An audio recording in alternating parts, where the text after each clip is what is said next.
Proses ini kamu plus ya plus budi.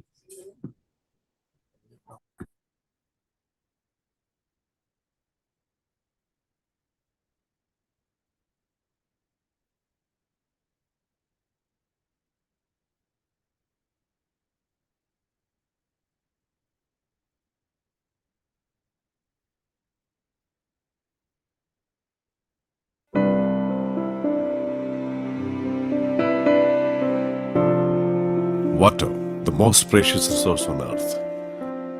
Only 2.5% of world's water resource is fresh water, and out of that, only 1% is easily accessible, remaining trapped in glaciers. World receives about 1000 millimeter average annual rainfall, and considerably large amount of fresh water from precipitation just flow into the sea, mixing with salt water. At one side, large quantity of fresh water flow into the sea, and other side, people struggle to meet their water demands. The erratic distribution of rainfall events in upstream catchments cannot be stored by land-based reservoirs. The issues associated with the land acquisition and displacement of people make it difficult to construct large dams on land. The coastal reservoir concept emerges as best alternative of freshwater storage. The reservoir constructed at the mouth of the river in the sea can tap the fresh water during floods and allow the river water flow into the sea rest of the year. Coastal reservoirs can meet the water demands of nearby cities and also improve the coastal livelihoods. Civilization around the world developed at the locations with fresh water availability. A coastal reservoir has the potential to transform neglected and polluted coastal region to a sustainable green freshwater township, self-sufficient in energy through solar, wind and wave energy. Let's save water, let's save future. International Association for Coastal Reservoir Research.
Water, the most precious resource on earth. Only 2.5% of world's water resource is fresh water, and out of that, only 1% is easily accessible, remaining trapped in glaciers. World receives about 1000 millimeter average annual rainfall, and considerably large amount of fresh water from precipitation just flow into the sea, mixing with salt water. At one side, large quantity of fresh water flow into the sea, and other side, people struggle to meet their water demands. The erratic distribution of rainfall events in upstream catchments cannot be stored by land-based reservoirs. The issues associated with the land acquisition and displacement of people make it difficult to construct large dams on land. The coastal reservoir concept emerges as best alternative of freshwater storage. The reservoir constructed at the mouth of the river in the sea can tap the fresh water during floods and allow the river water flow into the sea rest of the year. Coastal reservoirs can meet the water demands of nearby cities and also improve the coastal livelihoods. Civilization around the world developed at the locations with fresh water availability. A coastal reservoir has the potential to transform neglected and polluted coastal region to a sustainable green freshwater township, self-sufficient in energy through solar, wind and wave energy.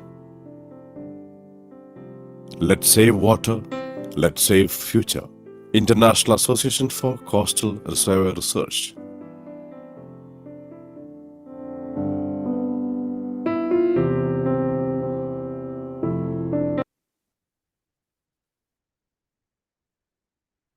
Good afternoon. So we will start our afternoon session with the talk from Dr. Purba Robert Mangapul Sianipar, who will give a talk about, the title is Historical Review on Jakarta Water-Related Disasters. So Pak Robert, floor is yours.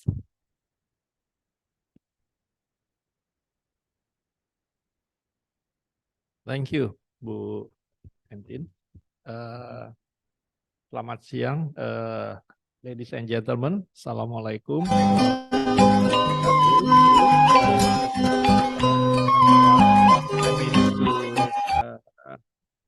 Talk in English. Maybe I'll mix it with Indonesia because we have also our partners from Australia that they all, of course, understand English but not bahasa yet. So when I was given the topic of historical review on Jakarta water-related disaster, it means I have to reflect what this city has experienced at least in the past 20 years. Yeah. So next. Yeah. So Jakarta, as of now, still the capital city of Indonesia, but will be soon not a capital city anymore because the Indonesian Parliament has endorsed the new law that legally move the capital city from Jawa, from Jakarta to Kalimantan in what they call it Nusantara. That's the new place. Yeah. And this city has a long history of dealing with the water-related disaster. Yeah. From frequent floods, water shortage, water pollution. Yeah. The city has faced numerous challenges. Yeah. As I maybe mentioned later on, but one of them is great flood that we experienced in Jakarta in 2007. Yeah. And this flood very much devastating. Happened in year 2007. Yeah, heavy rainfall. Yeah, has caused rivers to overflow, submerging large parts of the city. Thousands of people were displaced, and the city infrastructure suffered extensive damage. Next. If I could relate what the city has experienced in terms of the projecting the GDP towards 2045. Yeah, earlier Pak Abdul has mentioned Jakarta will be part of the big agglomeration city that in 2045 could have a population close to 100 million. That's a lot. Yeah. So of course, it's not only Jakarta, because there's Bogor, Tangerang, Depok, Bekasi, and all the surrounding area. Yeah. But in 2045 also, based on many reports from the independent international consultant, they predicted or they forecasted that Indonesia would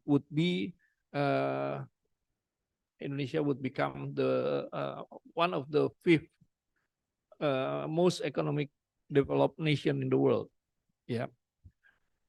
Now, if we go back to water-related issues, we already, based on the study that was conducted by the World Bank, it is predicted, since now, if you see the map here, yeah, Java and Bali and Nusa Tenggara, they all red.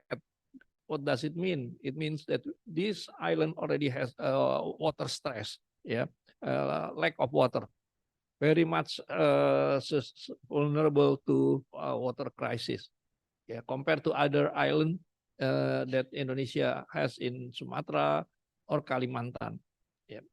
So it says that if the government doesn't take care of the water-related issue carefully or appropriately, it will affect the GDP. It will reduce the GDP by 2.5% in 2045, which is very much significant.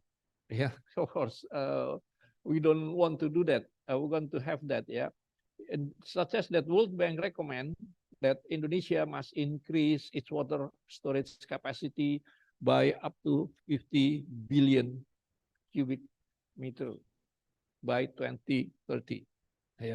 Because when we build a reservoir or dams, usually it takes years, cannot be completed in 1 year. So it must start to prepare to add more water storage, such as that the water storage ratio per capita will be increased. Right now, we have only about 62 or 6 to 65 meter cubic per capita per year. Ciliwung Cisadane River, it is located on the area that contribute the largest to the country GDP. It is about 22%. Can see on the map here many areas in Indonesia with the percentage of contribution to the national GDP, and one of them, the biggest one is included in the Ciliwung Cisadane River. But having said that, it is estimated that in 2045, there will be water scarcity in the dry season with a very high stress category. So if we don't do anything or do nothing scenario, then the disadvantage or the loss would be imminent, obvious. Next, if we go back to one city that is now, according to the topic given to me, Jakarta Metropolitan Area Supply. Jakarta itself, 2030 is predicted to have a need of 32 cubic meters per second of water supply.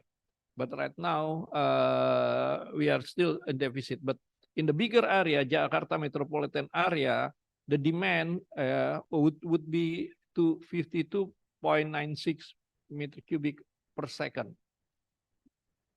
The supply, based on the existing built-in raw water infrastructure, is only 30.89 meter cubic per second. So it's already obvious, that Jakarta Metropolitan Area, what are those? It is Jakarta, also Tangerang, it's also Bekasi, and Depok. We have a deficit of 22.07 liter per second, and this is significant. As we can see in the map earlier, that Java, not only Jakarta, but most of Java already in water deficit condition right now. In addition to the water shortage, we have also inadequate sanitation system. Professor Siva mentioned about the sanitation. Existing condition, we have now only one wastewater treatment plant for the city available, which is close to us here in this route in the end. But Jakarta already planned to have 14 zones of sewerage system built for the whole city. So because of this, the 90% of the surface water right now is heavily polluted. Environmental degradation due to the rapid increased population, urbanization, and high economic activity, of course, make the city being also a stress in terms of this sanitation. The coverage of centralized sewerage system is right now the one that we have is only less than 2.5%, while the 85% of the city is served by septic tank for each household. When this GSS or Jakarta Sewerage System is completed, and it is estimated being completed in 2050, yeah,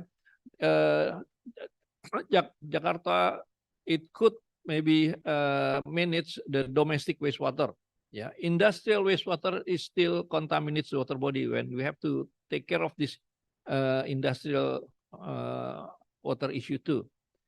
Why it is so slow? It takes more than 20 years till 2050 to build this wastewater treatment plant or the Jakarta sewerage system, because the problem is land acquisition.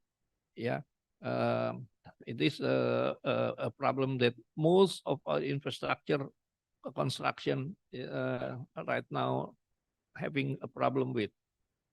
Next.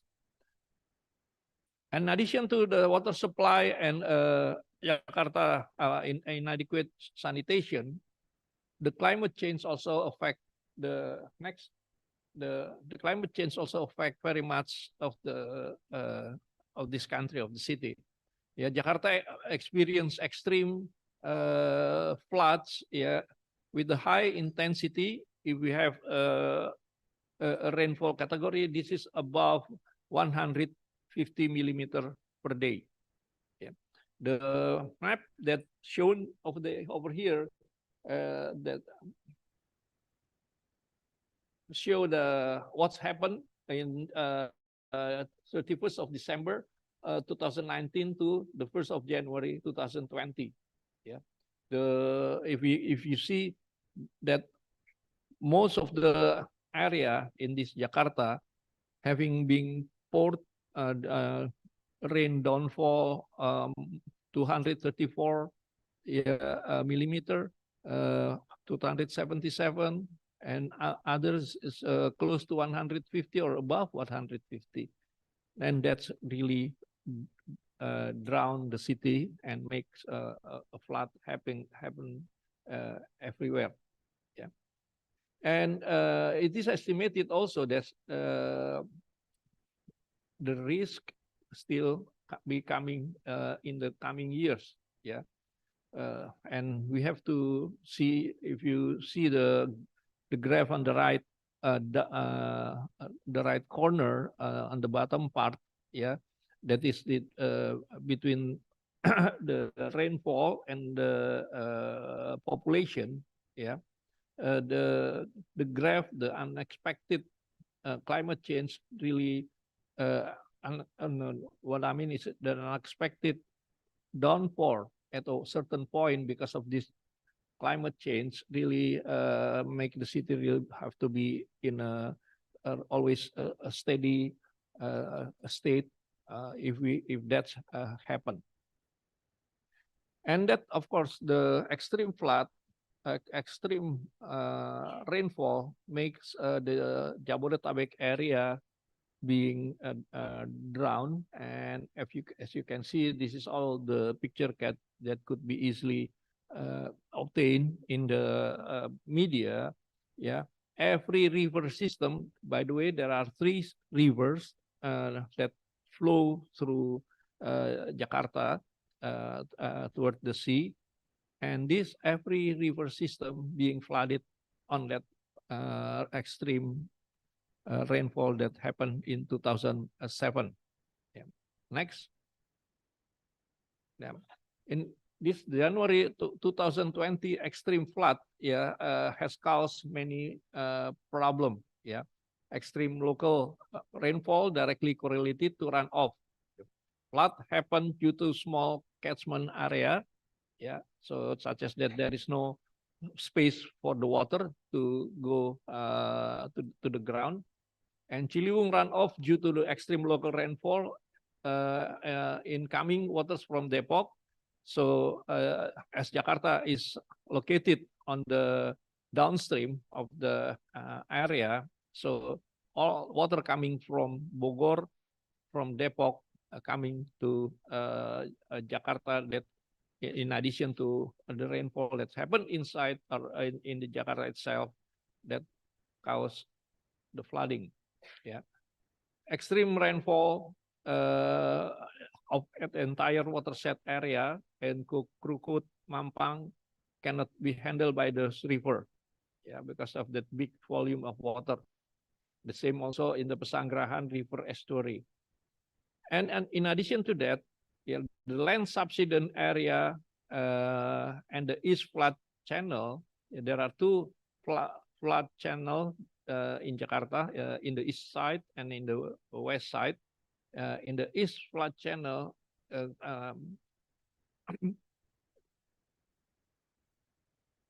in the East Flood Channel estuary, extreme rainfall also contribute to high river discharge. You see the map, the red one is the area that having the land subsidence. Yeah.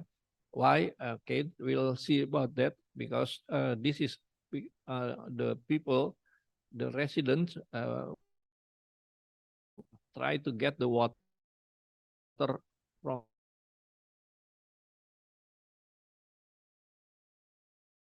that groundwater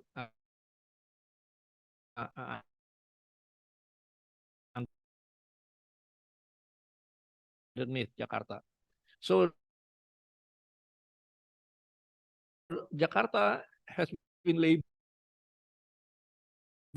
yeah, in the media as a sinking city, yeah, because it's sinking at an alarming rate. Accidents, the city will needed to mitigate this. Honest land subsidence happen. This on the left up of the, not only in the northern part but on the southern part. Yeah, because of the excessive extraction of this groundwater. Yeah, the land, the soil being consolidated and the subsidence happen. Yeah, so in the scattered area across the greater Jakarta, such as in Bekasi, in West Java, and Tangerang, you can see in the red one, in the red circle, it is very much very high land subsidence. Yeah, and we already now not only based on the satellite data, but right now since 2017, we already put the deep equipment. We do the deep boring and then put our equipment to really monitor the soil movement underneath to measure the consolidation or settlement that the ground is experienced. Yeah. So the boring result, this is the boring result that shows on the right corner of the screen. Yeah. And based on the study, in Marunda is one of the name of the area, it already experienced 1.45 meters subsidence. In Kelapa Gading, already 2.4 meters subsidence. Dan Mogot, which is in the northern part of Jakarta, as in the western part, western north of Jakarta, is 2.85 meters. And the highest one in fluid in Penjaringan near the coastal area is 4.1 meter, which is staggering and of course scary for the people that lives around that area. This is Jakarta flood. I may not need to explain this, but this is taken from the slides of Bu Entin, yeah, the moderator. She could explain later on in detail, but I guess all of us, the audience also, already know how the land subsidence happen and what residential area. The flooding due to infrastructure failures, of course, we see based on this snapshot from different years, In 2013, yeah, there's a bridge, yeah, a dike bridge in the Latu Harhari. That's near the road also, and that caused this the circle that we know, there's a Hotel Indonesia and then Grand Hyatt covered by water, the brown one, yeah. And also what happened also in the 2015, yeah, because of the high water level, the state electrical company turn off the electricity. When they turn off the electricity, they forget they turn off also the pump. The pump could not work, and because it doesn't work, then even the palace where the president staying at that time being inundated also by water. Yeah. So then the Ministry of Public Works and Housing, yeah, make a rapid investigation, and on the bottom part of this slide, yeah, rapid investigation by Ministry of Public Works and Housing on January 10. There are 278 flood locations at this listed here that experience heavy damage due to this flood. So what to do? How do we cope with this flood? Jakarta already have a master plan, yeah, developed, yeah, to face this. The principle, how it works is, the principle is like that.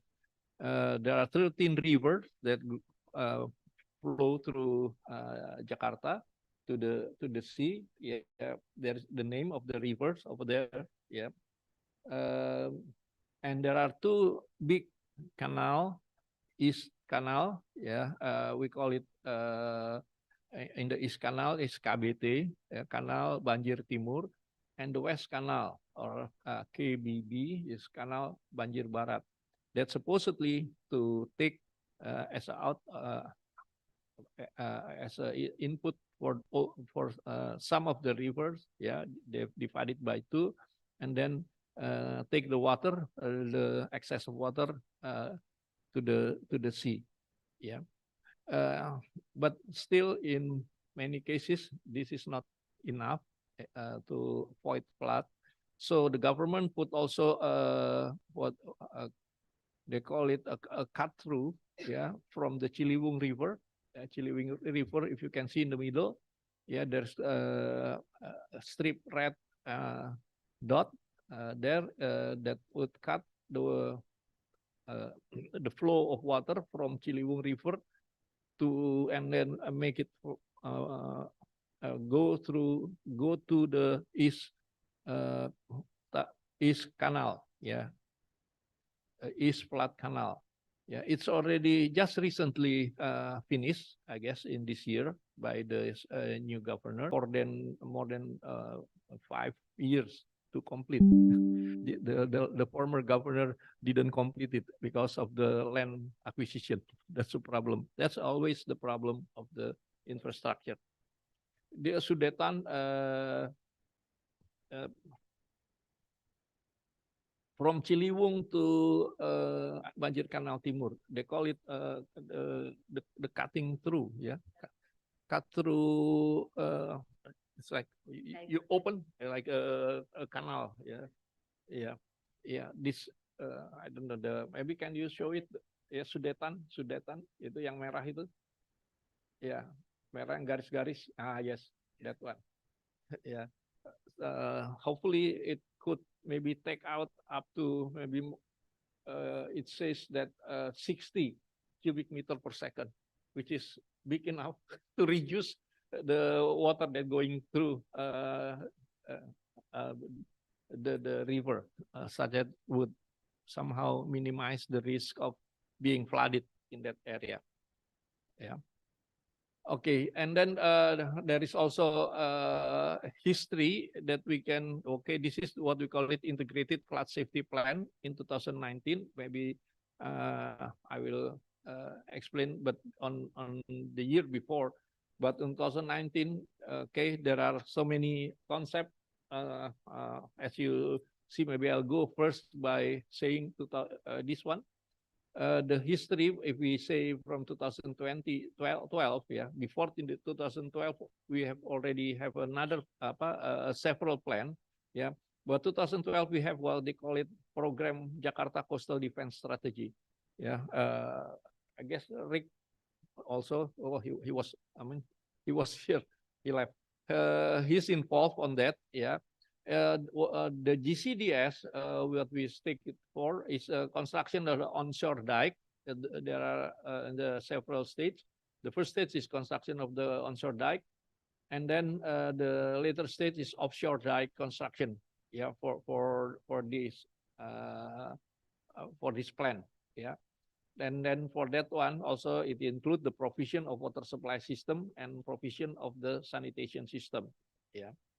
Of course, when we have a dike and then water reservoir, we don't want that water reservoir if the river water going through that. If the river water is very dirty, we don't want that to be a big septic tank. Yeah. So in 2014, then the government finished up another plan that we call it NCICD. National Capital Coast Integrated Coastal Development, yeah, in 2014. Yeah, in this one, if you see, there are 3 stages, yeah, A, B, C. The first one would be the onshore dike, the existing dike, that has the river, yeah, because the river could overflow and then also flooding the residential area next to it or close to it. So this will be strengthened 120 kilometers. And then offshore dike, that is the part B. Yeah, you see, at that time it was well known as a giant, Great Garuda giant seawall. Yeah, at that time. Yeah, and then the last one would be the dike C. Yeah, it could be built in stages or could be in parallel also. At that time it was planned. It depends on how the government decided to do that. Yeah, so the Garuda land development also would be, it was planned, would be the area or the land for the government to have their office set up. Yeah. In addition to what we have right now in the land side of Jakarta City, yeah. And for this one also, we will have a big area as our water supply system, not as big as upslide dike or other dike, but at least enough to supply Jakarta and the surrounding area. And the provision of the sanitation system. Yeah, the 14 zones must be completed. And 2016, the new government coming and then the master plan being updated. Yeah, and as you see in the middle, the updated master plan 2016, and there is also already put there is emergency onshore dike, is the E, we categorize E, and there is a midterm on the 17 island because we do the reclamation 17 island, new island on the northern part of Jakarta. Some of them now being already in operational, like Pantai Indah Kapuk. If you see that area, it's a very nice and expensive residential housing over there.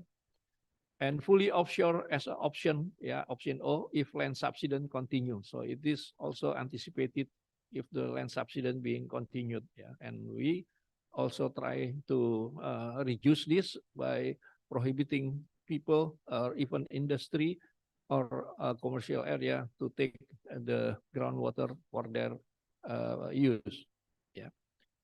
And then 2017, 2018, 2019, and this concept development being scrutinized and detailed, such as the first one, yeah, we have an integrated flood safety plan in 2019 that I have shown you earlier, the slide, yeah. There is an onshore dike to protect, yeah, from the tidal floods or rock, yeah. And then so there is open outer sea dike in part B. Yeah, maybe you can maybe it's too small, but you could see maybe. And also outer sea dike in the part C could be built in parallel or could be one after another. And the last one would be the closed outer sea dike if subsidence continue. Of course, we have to prevent residential area or commercial area being flooded. Yeah. And the second one in this development, then we are being introduced to the concept of this coastal reservoir. That's why now we adopted coastal reservoir, and we are thinking still we have a transversal waterway along this northern part of the area, yeah, as a way to prevent Jakarta being flooded again. Yeah, so we have that, and then if it is too much, then we can pump it out also, but to avoid the excess of water flooding the city. And also we have a reservoir for water supply. Yeah, this is the Jakarta Coastal Defense Strategy 2012. Yeah, we make a plan. Yeah, on 1, 2, 3, as I explained. This is in more detail what we'll be doing, but this is not happened. This is a plan. We are now in 2023. Yeah. And this is the NCICD. If you see like a bird there, over there, yeah, it's supposed to be where the government will have their offices. Yeah, but again, this is maybe considered too ambitious, such as this is not quite even being implemented and being updated, and then now become more realistic in terms of the down to earth, in term, not too fancy, but just as far as it could satisfy its function to prevent flooding and also to anticipate for the land subsidence. This is what we do: the emergency measure, and then midterm solution. And it hopefully the midterm solution would be enough to buy time for us to think what to do next year. And then the optional, if land subsidence continue, if this cannot be stopped, then what we have to do, we plan that in the optional in the very right corner of this picture. This is the integrated flood safety that we mentioned in 2019 that we are now trying to build. We already make a detailed engineering design for some of this, but because of the reallocation of the priority by the government, is not quite yet being implemented. Yeah, the onshore dike. Yeah, we calculated will have a lifetime of 15 years. Yeah, why 15 years? Because we think the land subsidence to a certain extent at some point must stop also. The open sea dike will extend the life of the stage A construction into option. Yeah, if the outer sea dike closed or the outer sea dike open. Yeah, because we could make a gate, yeah, to make it open, or we could close. Make it closed permanently. So there are options on that, yeah, for this integrated flood safety. But things that is really need to be done, such as what we call it no regret measure. It must be a flood protection. It must be a land subsidence control, and also it must be a sanitation improvement. And this is also still ongoing. There is a conditional measures that we are thinking for the future. If subsidence still happen, that is the full closure of the offshore sea dike. Yeah, so maybe we have to build a big dike. Yeah, and then and the water that coming to to this area or to the beach or to the river or to the sea through Jakarta being pumped out if this offshore sea dike is being constructed. This is the 219. Yeah, what there are many area that we think together as integrated. Yeah, because some of the things that is very important for us, we have to think about the socioeconomic impact of this construction to the people, especially the fishermen and people that live in the area in the near the coastal. And we already even calculated, yeah, how much it costs. Yeah, you see in the very end bottom corner of the right. Yeah, it's if we maybe convert it to US dollar, more than 15 billion US dollar. Yeah. So what next? Yeah, that is all those the anticipation of the city to face the water-related disaster. So with the cooperation with the World Bank, we have a study that called Indonesian Vision 2045 toward the water security, and there are 7 things that this study really emphasized. First, the reducing the hazard of the maintaining or possible improving rain catchment area, watershed area, yeah, in the upstream, in the conservation area, reducing risk, yeah, avoiding risk of using floodplains in the Jabodetabek area. There are names actually in Jakarta used to be where the water park in the rainy season. Yeah, Rawamangun, Rawasari, and so on. They're all rawa. They're all swampy area. But now they are all being reclaimed and somehow become a housing, a nice housing. So we need somehow to think about having a floodplain, or else then we have to construct a polder system to take care of this one. And building infrastructure, yeah, minimizing the impact if the risk of using Jabodetabek floodplain cannot be avoided. Yeah, reducing the rate of land subsidence, yeah, by providing to the people, to the resident, 100% pipe water. We haven't achieved that. This is the SDG also, SDG goals. We are able to have 100% for the supply of water, but not pipe water. Pipe water maybe still less than 20%. Yeah. Preparing the community, yeah, if flood will come, yeah, the early warning system already being installed and being tested. It should be working well. And also the strengthening the crisis management, yeah, mitigating the impact of the flood disaster, and the strengthening institution, yeah, reorganizing the clarity and function of and responsibility of various governments, central governments, and the local governments. In conclusion, yeah, Jakarta water-related disaster requires immediate. Yes, that we all know.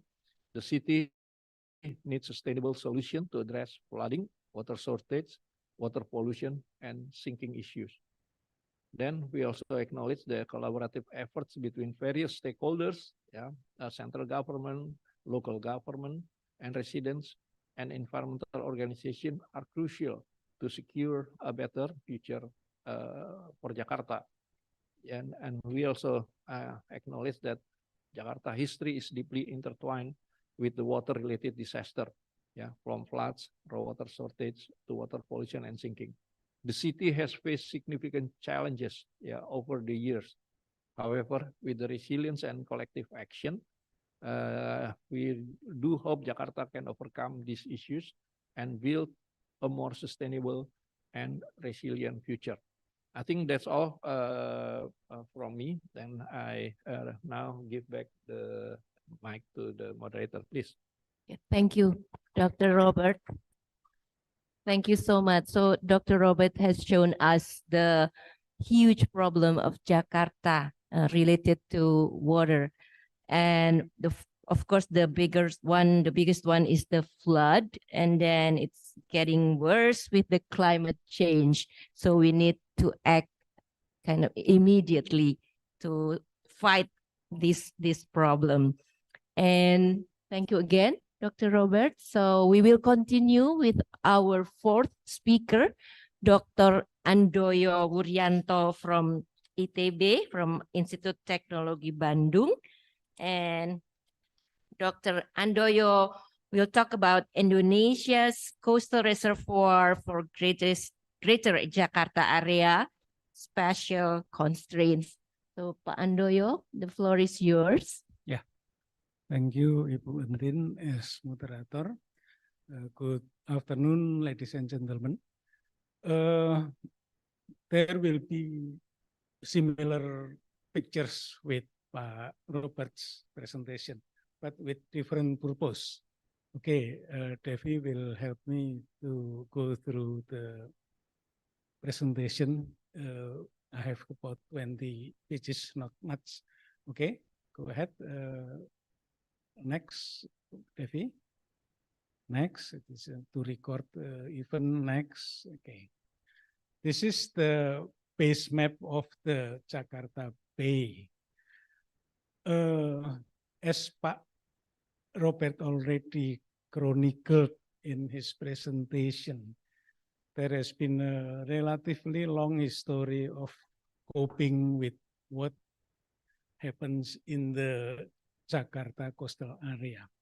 Of course, our subject is primarily Jakarta, the special region of Indonesian capital. And that's why the pictures that has been shown by Pak Robert is all about Jakarta. This is the base map. And we have a larger area called the Jakarta Bay. And I will show you and plot on the same frame so that we can see whether a coastal reservoir can really be put in front of Jakarta. Okay, next. Let me start with the port activity. Tanjung Priok is the largest port of Indonesia, and it is located right at the coastline of Jakarta. This is our biggest port. Although in terms of cargo, it is not as big as, for example, nearby Malaysian has many ports which is larger than Indonesia. Singapore, of course, Tanjung Priok is small, but in terms of water space, it already occupies this much area. So look at the colored area. The pink area is the main water area of Tanjung Priok Port. And then on the right side, there are other smaller ports, mostly private. And then the green area is Sunda Kelapa. So I want to show you one by one thematic uses of water area so that we can expect or not expect whether we really can have a coastal reservoir in Jakarta Bay. Okay, this is the first land use. And what is so called as in Indonesia, it is called daerah DLKR, daerah lingkungan kerja laut dan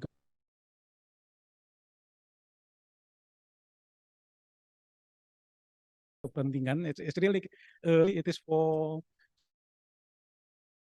safety of navigation. So it is hard to put for example coastal area nearby. Okay, next. Indonesia has recently adopted regulation to manage spatial planning of for right, which is on the east side, is the West Java area, and then on the left, which is on the west side, is a Pandan area. And the many colors of the spatial plan shows the complexity of the area. Jakarta has so many interests. That's why the color is different from one uses to others. Compare, for example, on the right, because Central West Java has much more space and water, so there are not too many uses on the West Java. In Banten, we still have some spaces, and this does not show the actual use, but it is like allocation for certain purposes with different colors. Okay, next. This is also spatial planning, but the old Jakarta spatial planning. Because at the time, this is 2012, the spatial planning for water has not been established.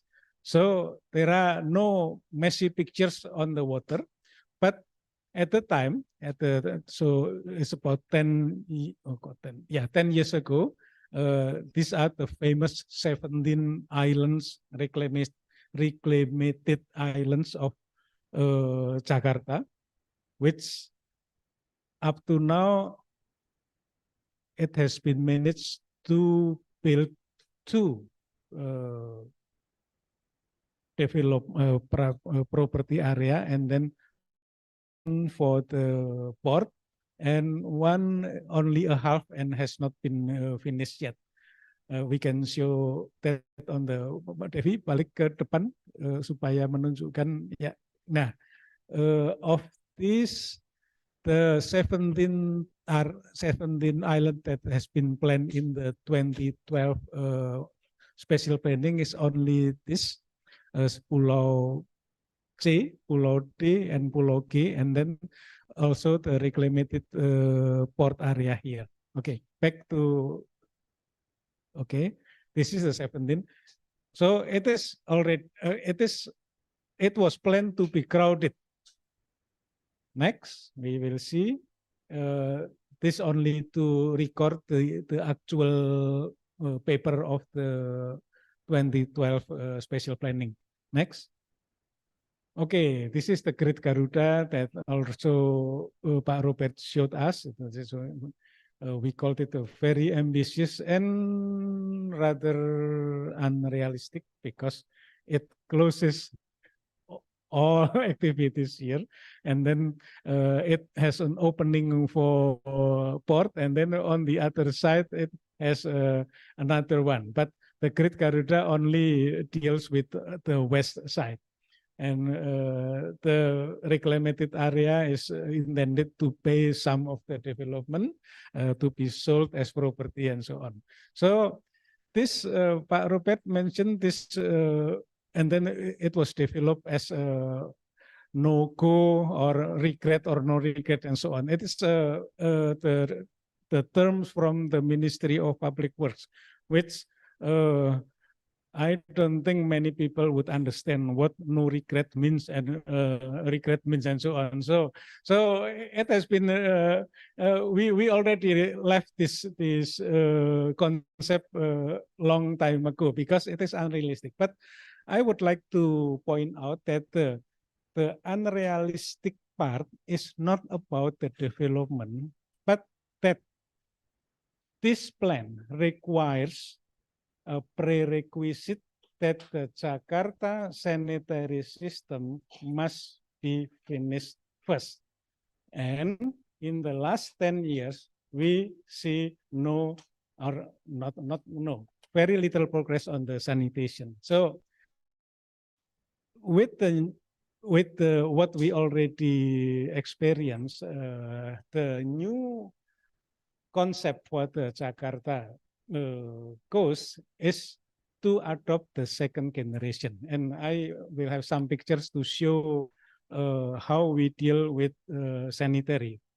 Okay, this is the Great Garuda, just to record, and this when in the document that can still be found in the internet, it is recorded as 2014. Okay, next.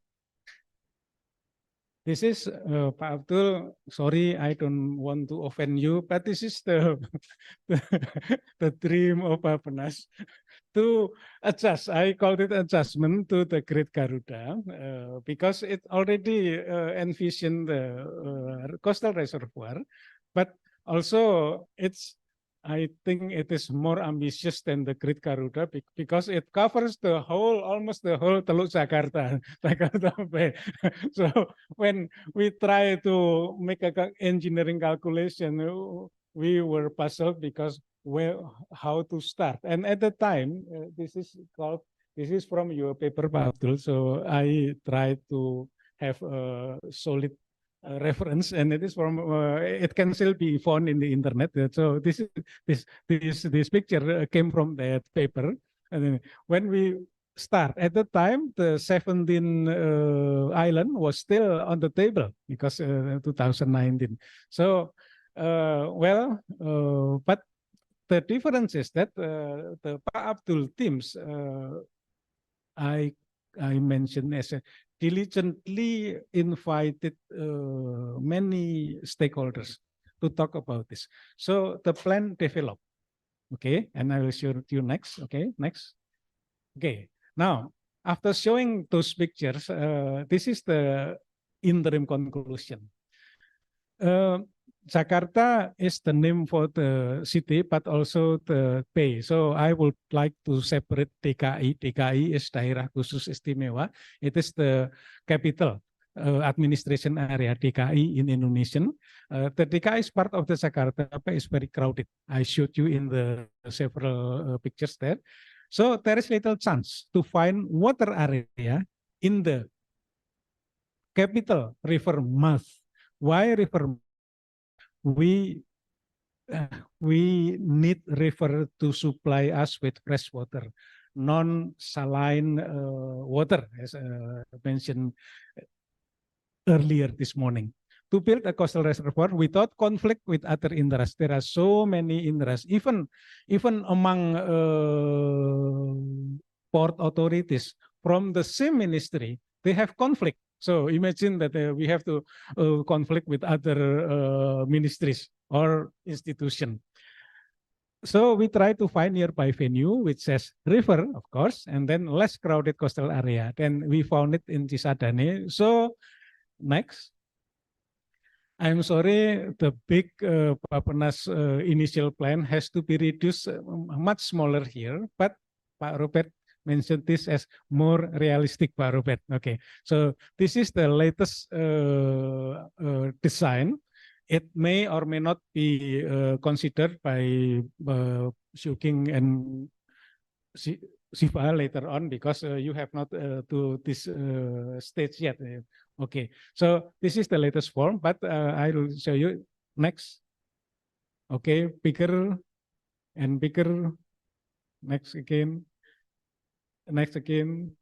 Okay, I want to say something about, okay. Devi, next. Next one. Okay. Before noon, we have a question about how to deal with the sanitation. The idea of this second generation of coastal reservoir is that we will not require the land area to have sanitary system completed yet. Therefore, we can proceed with this and put the sanitary system on the land to different matters or different institutions. Here, we have a large area which, according to my colleague from the environmental engineering program of ITB, the allocated area here is sufficient to process the raw water here, which after we push away the saline water, it will be fresh, but still dirty because it came out from the Cisadane River. And then it will be selected time basis. Whenever it is good enough, then the gates to the water treatment plant will be open, and then the water coming in, and this has a cascading and lower elevation up to the clean water area on the eastern side.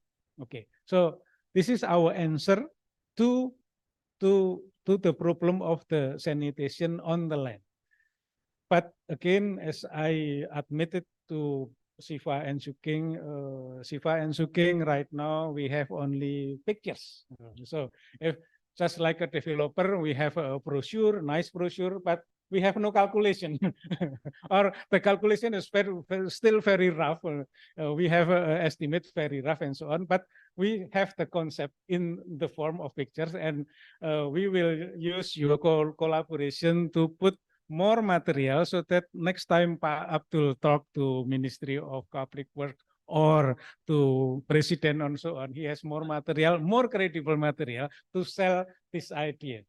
Oke, dan Devi balik ke atas dulu. Ya, ya ke gambar semula yang masih kecil Devi. Ya, ya satu lagi masih kecil. Ya tadi. We started from here. Okay, this is the small area, and but according to rough calculation, it is already able to supply about 35 cubic meters per liter, and it is significant for the Jakarta area. Not only the hinterland, the immediate hinterland of the Tisadani, but also for the greater area. How to transport the clean water here is different matter. Okay, and that's why right now we have only pictures. Okay, and then go through one by one, Devi. Yeah, bigger. Back to that, Devi. I will show you on later pictures that the original shape is not like this because of this constraint. There are cables and pipelines that's already there. Actually, it can be moved, but with a lot of cost, of course, and because the cost of the coastal reservoir itself is already high, then we don't want to mess with other people's infrastructure. So we move this to avoid the existing pipelines and cables, and I will show you the previous design. Okay, Devi, one by one, just bigger and bigger, and we try to accommodate a lot of interest. Devi, sebentar, yang plan dulu, Devi. Stop. Okay, so we have this. This is the Sadani River. Will supply the fresh water, dirty fresh water, and then whenever we want to flush away, there are two gates on the eastern and the western side, and then whenever the condition is favorable, then the water will flow into the clean reservoir here to be distributed later to the hinterland.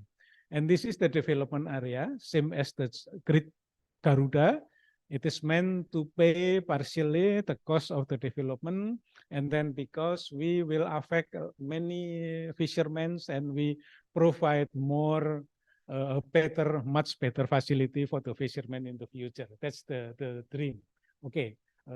As you King mentioned that we start from dream. Okay, next.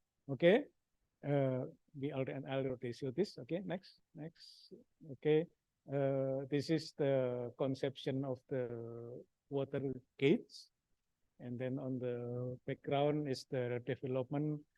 Why I imitate the Marina Bay features, because just to give idea to the audience that we can have similar things with Singapore on the coastal area. So that will be easier for people to understand, because at this time we are selling ideas to different institutions. Okay. Pak Abdul is in the front and I will follow behind him. Okay, next, Pevi. Okay, this is the previous plan. At the time, my mistake that we did not pay attention to the cables and so on. But I was reminded by one of my senior that you should check the cables, and we found out that the cables are running from here to somewhere here. So that's why we downscale and adjust the shape. Okay, next. Okay. Now, what we expect from this collaboration? This is now the Konstruksi has a very nice website. Okay, and then they talk about next, Devi, the 2023 collaboration, and our research is on it. I will show you. Okay, page 9 here. This is our stuff. I've enlarged on the next. Okay. Indonesian institution, we have 3 here, and then the Australian next. The Australian counterpart is here. This is our names here, and what we expect. Okay. Next. There are many outcomes, but I think from my point of view as an engineer and to support Pak Abdul, that we will have a more detailed of design, and it is stated in the relevant outcomes. And of course, there are many more, but it is important that the next set of pictures will have already engineering and scientific base to be drawn like that, not like now. Okay, I think this is the last bit, Devi. And okay, I'll give back to you. Thank you for the time. Thank you, Pak Handoyo, for a very interesting brochure. And I think we can discuss a lot of the design, of Pak Handoyo's design in this workshop. I think there is like input. Probably you expect a comment or something from Professor Shukini and Professor Siva, and also from Insinyur Simpo. So I think we will continue with discussion. 30 minutes too early, Pak Handoyo.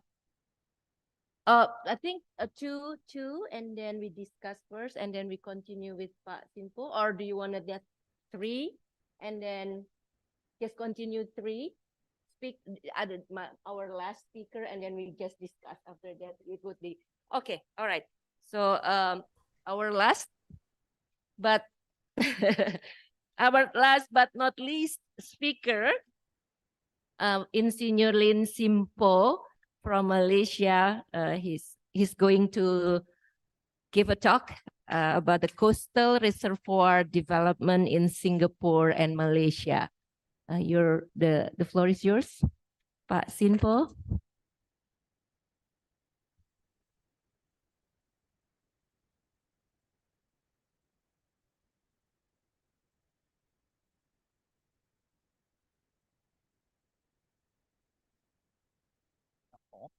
Way back in 1992. Perhaps the journey already started by then. I was interviewed by this late Professor Cheng Chang-ning. Actually, I think Prof. Yang also know him. He is from Shanghai, coincidentally. Taiwan. He is from Taiwan. He is the one that interviewed me when I went for my research assistant interview in Nanyang Technology University. So he is the dean at that time in NTU. He interviewed me, and his main area of research that being given by the government mandated to him and his team is to find a reservoir in the sea. That is his research topic. Because Singapore, a tiny island, is there's no space to store the water. Yeah. So that time the Ministry of Environment of Singapore have given them the research grant to find a reservoir in the sea. So at that time, the whole team of NTU was doing that. And that's where subsequently, Prof. Yang was studying his PhD. in 1992. I was there in 1992, and I met Suching in 1993. So he did the study of PhD, and he has suggested for the first time, saying that there's no need to have the storage tank in the sea, because the Prof. Chen Channing's ideas of focus of study is how to have a water tank. Imagine you have a water tank in the sea. Yeah. Yes. But the bottom is open. So the finding of the research is that is not so viable because of the saline entrenchment from the bottom. So it's not so viable. So our friend here come up with a brilliant idea. So you don't need to do that. That is very difficult. Why not you store it near shore, which is where the first time continue the research as a phase 2 of the research. And I was lucky enough to be as part of the team to do my master there. My master study is to study the sediment distribution in the Marina Bay with and without the barrage, doing the numerical modeling, the physical modeling, and field trip. So that is 1994, 1992 to 1994. Meaning to say that before the Marina barrage was implemented and completed, they have spent many years doing the study. 1994 until when is it being constructed?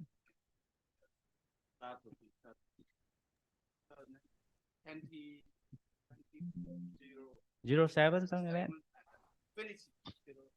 Yeah. So you see, it takes a long time to do a detailed study before it's actually been implemented.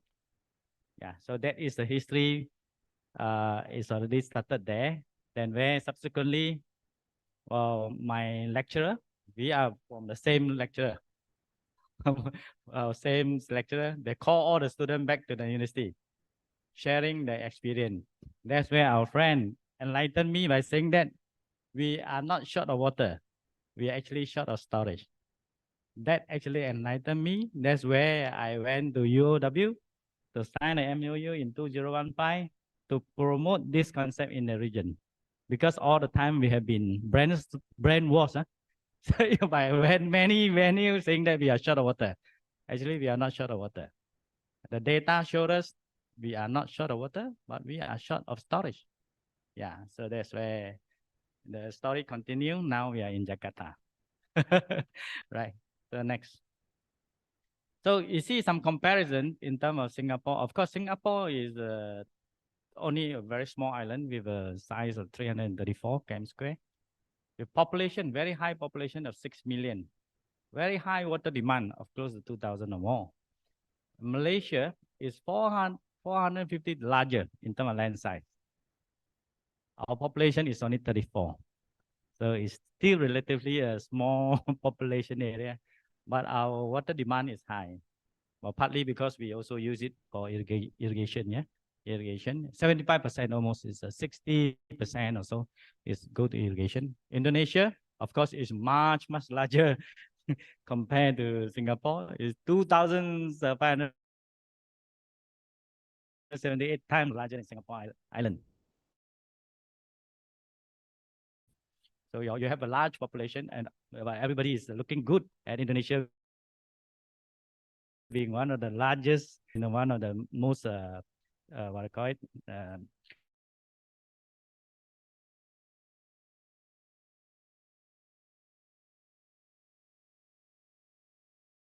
big country, yeah, I say. In the month, I'm not very sure, but I saw just now Professor Siva have indicated his presentation. Yeah, yeah, as a comparison. Next. So Singapore is a tropic country. Is a limited land size. That's why Singapore is a water stress. Yes, Singapore, if you say Singapore, next slide. If Singapore do not have enough water, even that's why they plan very well ahead. They are short of water, right? So where is their water source? Next. So they have 4 water source.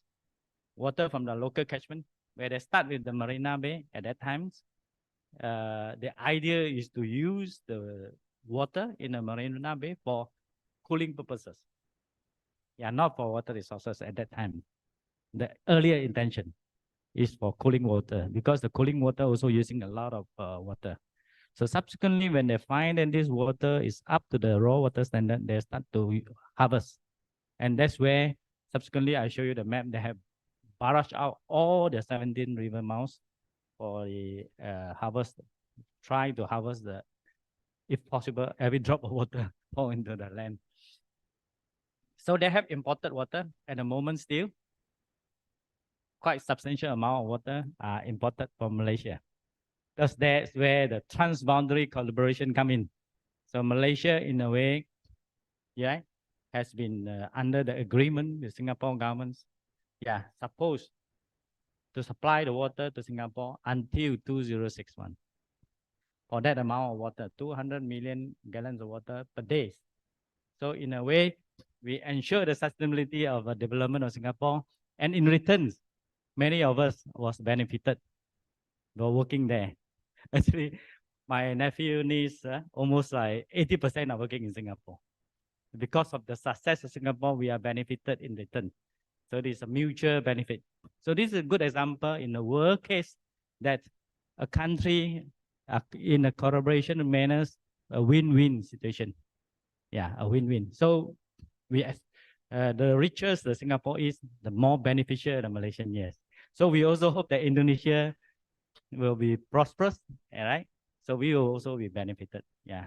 So macam serumpun, yeah, yeah, we call it is all right, Nusantara. So that concept is very good. I think our present leadership are having that kind of mindset that we can see here. Nusantara and this kind of concept. Of course, in Singapore, they have no choice. They have to also recycle, reclaim their water. They're building all the infrastructures. You know, at that time, I will still remember when they called a tender briefing, the whole hall is crowded. I think more than 200 people listen to the tender briefing of the water reclamation project. Basically, they harvest all the sewage water, having a central tunnel, collecting all the sewer, and treat it and reuse it. So they have no choice. They have to do that. And of course, the last choice they have is, if all they don't have, then go to desal, because that is the last choice, because there's obviously in terms of cost-wise, that's more expensive. Yeah. So that ensure the sustainability of Singapore, that they are not worried about the future water demand. So water, in short, is the driven factors for economic. Yeah. So you do not solve the water problem, then the investor want to come in. Yeah.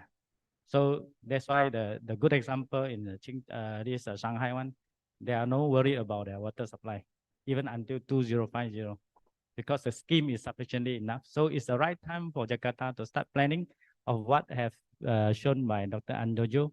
I'm very pleased to see the plan, which is more, what I call it, is already developed into a more closer scheme that is considering all the factors of port, facility, utility, and all these things. Obviously, I think after your this research, you will be more realistic plan can be produced. Yeah, next. So this is Singapore Island. You can see bordering Johor. Right, next. Next slide. So that's where this is the first barrage Marina Bay was. And this is also the shape I still can remember very clearly, that we did the whole physical modeling. Like what Suching has mentioned, we need to do the numerical modeling as well. We have to prove it or verify it using the numerical modeling. Maybe the next stage of your research will be carry out this numerical physical modeling. So we model the whole this river, Singapore River, Kallang River, Stanford Channel, and everything. And with this success, they have continued. You can see all the river mouth all being barraged out. 17 of them, all being barraged out for water supply. And they have already started putting up the floating solar on top. Yeah. So this is a trend. So we are not talking about only the water resources and flood. We also talk about waterfront development, like what Dr. Anjojo has shown. Just before that, we have did a quick calculation. With just about 300 hectare land, it's already sufficient to fund this project. assuming this project is 1 billion USD. But of course, it's still only 10% of your high-speed rail. It costs you 10 billion USD.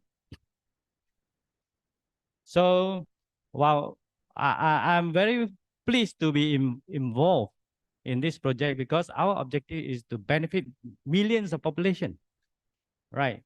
So with this project, I believe how many population will be benefited from this project? 28 millions. So I can retire happily. Not because I earn money, but because we have done something significant to your community. So that is the motivation. Yeah, right. If you look at the ninth value, the now the Singapore's cost drop. Before the cost drop, the value is still high, but now probably 10 times more. 10 times more, yes. Probably you cost something like 3,000 Sing dollar per square feet. Yeah. Everybody jeans. Or even more. Yeah. So you have beautiful fountain. Everybody come to Singapore to visit the country. Yeah. So the cleaning up is a long process. It is not something that you can be done in 1 year, 2 years, 5 years. Singapore started that way back in 1970s, 80s. They already start doing the planning, rezoning, like I mentioned. And when I traveling to get I still remember, I was on the boat overnight taking the bed sample. The bed material is actually also not very good quality at that time. Yeah. So I think it's something that achievable. Yeah. Yeah. I think the dreams that Prof. Yang protrude and showed, and also the Robert can be materialized. I think Indonesia has shown in terms of implementation compared to Malaysia, where our high-speed rail train is still on paper. You're already on in operation. So that only took you less than 5 years, maybe 7 years. If within 7 years you can implement a 10 billion project, I'm very confident within 5 years you can finish this project. If the government is fully committed. Yes. Yeah. Yes. So because this project, unlike a dam, nowadays if you want to construct a dam, you will, from the planning until it's completed, at least will take you 10 years. Because the EIA study itself will take long time because there are objection from the people. They'll show you in our Malaysia case, where we have one dam in Sabah. After so many years of election, and 10 years is still on the debate because the people are objecting. And also the dam being a vertical structures, it takes longer time to construct. Where this is a linear structure, so long as you can mobilize more resources. Imagine the Ching Chao Sa reservoir, 7,000 MLD. Yours probably half of that. They only took about how many years to complete? Less than 5 years. Less than 5 years. So I believe, yeah. So you believe if we start now, 2023, before 2030, your reservoir will be there already. Yeah. Let's work together toward that. So the reason why I mentioned that is, yeah. Okay. So this is how Singapore have done it because they have no choice, right? But of course, they have no choice to use the, the first generation coastal reservoir. But we have choice because you have abundant water, actually. Right. Next.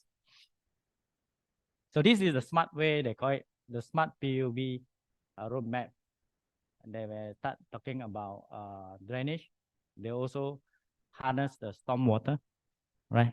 From the roof already they start harvesting.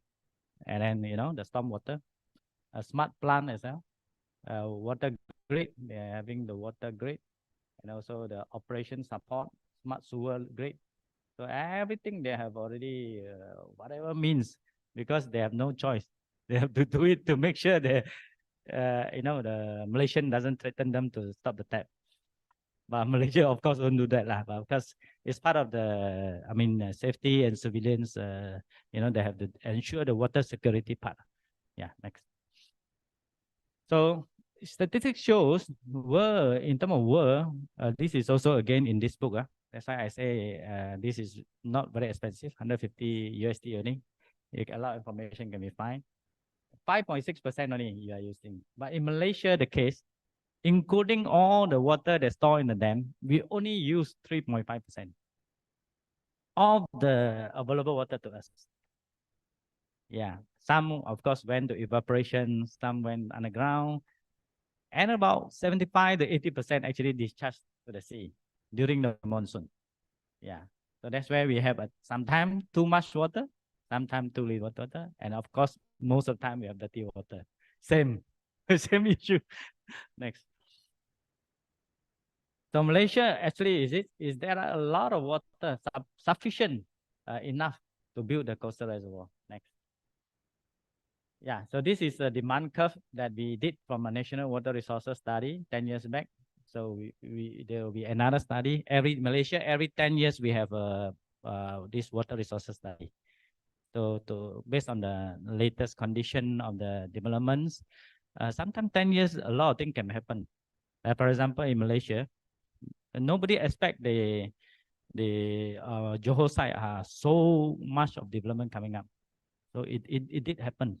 So sometimes, so that's why it's important to have every 10 years. Our country, we have every 10 years, we have a national water resources study to update this curve.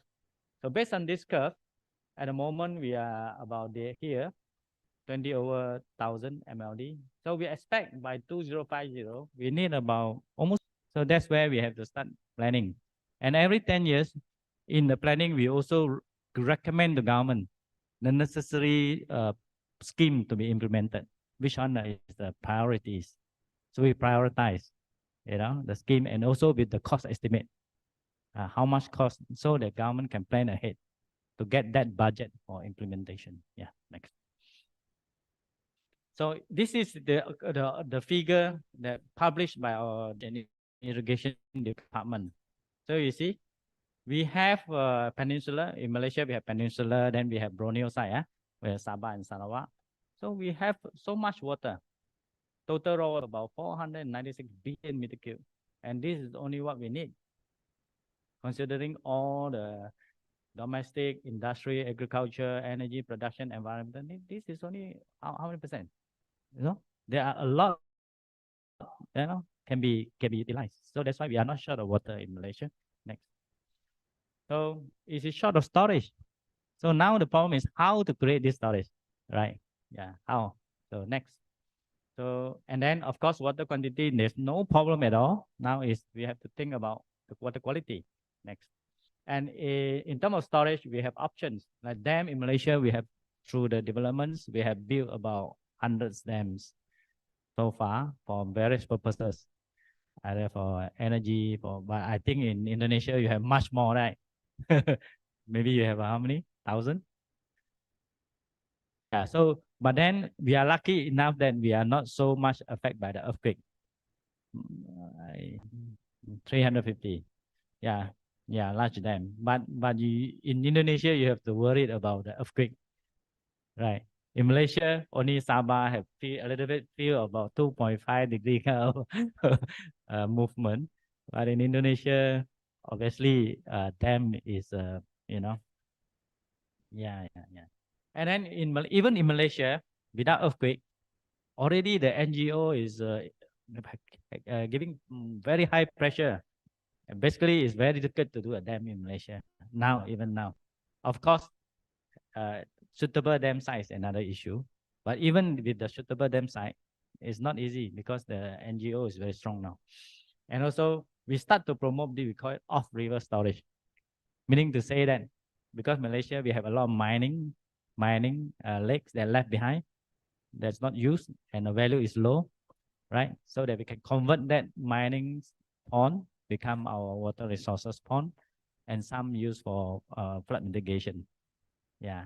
So I remember switching talking about putting the two departments together Malaysia having the same problem because our flood mitigation department is by another agency, and our water resources by another agency, raw water source. So last time we are under two different ministers. Now, through the continued promotion by the professional, now already merged into one minister. But even under one minister is headed by two different leaders. So they are not, it takes time to integrate. So maybe next time we have to learn from them, put into the same building. Or even best to have only one leader. So lake also is being utilized, but because of the natural terrain itself, the capacity is rather small, right? So now we start promoting this. You show one picture that we start talking to our water department in 2016, and I'm here to show you some of the progress, which I think is positive, very positive. That's why, but always Malaysia is slightly slower than Indonesia, so we are still. So we will maybe see which one we challenge from each other. See which country will have their first coastal reservoir. Now we already lose to you on the high-speed train. So, so we'll compete with you on which country will have our first coastal reservoir. Oh yeah, Batam you already have 3. I visited, yes. Actually, yeah, Bali. I actually visited the Batam one. You already have 3 similar scheme. Yeah. Okay, so next. So CR development in Malaysia, next. Yeah, so I would particularly highlight for island. Why? Because Indonesia have many islands, right? So perhaps we have done some study for island. I believe all of you heard about Langkawi Island. So we have done a substantial study by the government. It shows it's viable. So I think this concept maybe can be considered not only for Jakarta, but for other places of island in Indonesia. Yeah, next. So this is about a study done in Langkawi. Langkawi is here. So we are, is one of the states in the northern area. One of the most popular tourist spot in Malaysia. Of course, we are not as popular as Bali as compared to Bali, but we are also quite popular on the island. Yeah. Come again? Oh yeah. That is one of the famous spot that promoting Langkawi. So the land size is slightly smaller than Singapore, 500 km square. Population, we only have 100,000 there. Compared to Singapore, 6 million. So what I mean is actually is a tourism island. There are not many locals staying there. The water demand is basically from the this tourism industry and whatnot. Yeah. So the distance, of course, is a very short distance from Singapore, just from Malaysia, KL, just a 50 minutes flight time. We can reach there. So it's quite popular tourist place. Next. So this one as an island, right? So at the moment they are relying on water that by a submarine pipeline to this island. So from the mainland here, the Kedah, they're pulling in the submarine pipeline. So we are start to telling them that in Malaysia, most of the island are supplied from the mainland. So we start telling the government that actually you don't need to do that. You have sufficient water within the island. So why island, the coastal reservoir is suitable? Because most of the time, the island population are not many. That means the water demand is not high. So you should try to explore your own resources first, right? By having this, we call it third generation. Now we have second generation, we have third generation coastal reservoir. Telling you also how to combine with the groundwater storage. Yeah. Next. Yeah, before that, next previous slide, please. So here, we have identified one river basin which is rather small, but it's sufficient. We found that actually we only need about 50 MLD. They're existing, and we still have some buffer for water available to us, which is about 118 MLD. Yeah. So we done this. We carry out a hydrological analysis, and we study the yield of the river, and we found that it's still sufficient, and you do not need to transfer water from the mainland. You can harvest from the island by itself. Next. And this is the projection. As you can see, not much water required, right? The next. And do we have enough? That is a question that we asked. And I think in one of our ISCR this webinar last year, it was presented by our Director of General of the Drainage and Education Department. He also personally agreed to us that actually you do not need to transfer water from the mainland. You have sufficient water for the island itself. Next.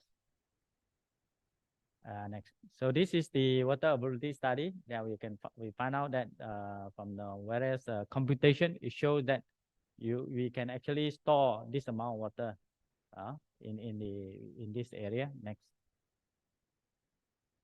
Yeah, this is the catchment that we demarcated. You know, there's potentially one site that can be done similarly, like the Batam. By having a barrage here, you can actually potentially store water. Very similar with the Batam scheme that I see. And here we also potentially store our water here. And our airport is here. This is the airport. This area can be stored sufficient water. Next. And this is the weather pattern that we have. So normally you just plan for the dry season, a few months to cater for the drought. Then you should be able to utilize the runoff during the high time, you know, to prepare for your drought season. So that is the weather pattern that we have. Next. And here that we are talking about combine the coastal reservoir with this called underground dam. They call it underground reservoir. And this concept is viable in Ireland. How we do that? Actually, you can just install a layer of this impervious barrier. Yeah, by studying the groundwater profile. Of course, you need to do a groundwater profiling study. Yeah, so then when the water can actually build up before it lost to the sea. So this was done. The study was carried out by our National Hydraulic Research Institute and found that this is viable. So similar study, actually, I would like to promote to Pondicherry in India. So hopefully we have a chance also to promote to them. Yeah, next. So this is the option we are talking about, manage aquifer recharge. So by having recharge, there are few methods. By having a barrier here, but also along here, they have constructed this infiltration trench to increase the amount of water going into the groundwater. Yeah, that is the method. Next. And also they are using this infiltration basin. A certain low-lying area is designated there to promote the water to go into the underground profile. Yeah.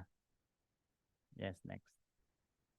So the conclusion of the study for this Langkawi shows that coastal reservoir itself, or with in addition to the managed aquifer recharge, can be a source, can solve the water problem for island. So this concept, perhaps Indonesia also can start looking into that. And of course, in terms of social environmental impact, the study also indicating low social impact, and not zero, but low. Yeah. And of course, it can be supplement coastal reservoir during the drought. So it can meet the water demand for Langkawi and for future. And coastal reservoir definitely can be a model, sustainable model for many islands in Indonesia. That's what I say. Yeah, next. Yeah, promote. So I'm a promoter here. The coastal reservoir promoter. Coastal reservoir for coastal city. Then that is for island. But now let's look at the city. Yeah, next. So throughout the how many years? 2016 until now, 7 years. 7 years. What we have achieved is we already have one study here done, feasibility study done in Malacca. It's a historic city, Malacca. And this one feasibility done also for this Sungai Johor barrage. And the study also find that it's feasible. So the next stage will be the detailed design. Similarly for Malacca. For this area, I'm now promoting this. We haven't started the feasibility study. Hopefully we can start soon. And in Langkawi, the pre-feasibility is already done. So what I'm trying to highlight here is to promote coastal reservoir, the construction will be very fast. But the process having this research by the institute should be promoted, like how the ITB was ITB, right? ITB, yeah, ITB, and should be encouraged. Like for example, the University of Pankaraja perhaps should be also giving a chance to study the water resources for the IKN, IKN, things like that. So the university can play a role in doing research. And similarly, the pre-feasibility study should be also being carried out. And then enter into feasibility study. And then before I go to detailed design. Because all you're talking about the cost benefit analysis. But of course, nowadays with the advanced tool and that time frame can be shortened. Yeah, things like that. So in here, at the moment, we are my partner is promoting this coastal reservoir in Kota Kinabalu. That he is also giving a workshop in our IACR conference that we're going to be held in the Nanjing from 7 to 9. So I think perhaps still in time for you to join us. Later, Professor Siva will give you the link.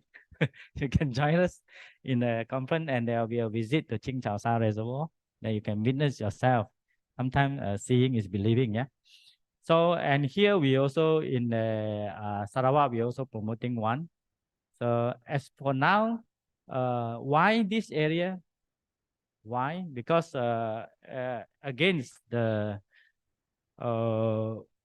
when it come to cost benefit analysis, we think that we should promote coastal reservoir by using waterfront development concept. Because these are the area that the land cost is high. The reclamation cost is, the land cost is high, like Penang, JB, Malacca, and Selangor, and Kota Kinabalu, and this area, the land cost is high. So when the land cost is high, the image showed by Dr. Andojo become very viable. You just give part of the land to the developer, they will gain back the revenue from there, and from that revenue of the land, they can, construct the other necessary infrastructures. So that means to say this is how, in order to expedite the implementation, I think by using the waterfront development concept will be the way forward for expedite the implementation of coastal reservoir. So I can foresee that will be the trend, right? Yeah, next. So, and this is my partner here, Dr. Amarjit Singh. Also, sometime in a democratic country, we also need to use the media, social media, influencer, social media, the NGO. Yeah, to put pressure on the government. Yeah, yeah, to expedite the process. Yes, yeah. Next, right, next. So with you see, this is also our current government's one of the politician. They are also supporting already. You say that building coastal reservoir, this reason would be a cheaper alternative for Sabah government to resolve the state water compared to constructing traditional dam. So he also support. We already gain sufficient support even from politicians. This is very important. Next. And this is another politician from another party saying that this is not something new. That he said that has been constructed in China, Hong Kong, right? Yeah, Singapore. So they say it's less destructive toward the environment. So just reason. And next. And here you see my I'm the promoter. So you say Sabah urged to acquire alternative water storage method because they are now planning to have a dam constructed, like traditional dam, right? So they 10 years, and the EIA team can't even enter the site to do the survey because of the protest from the locals.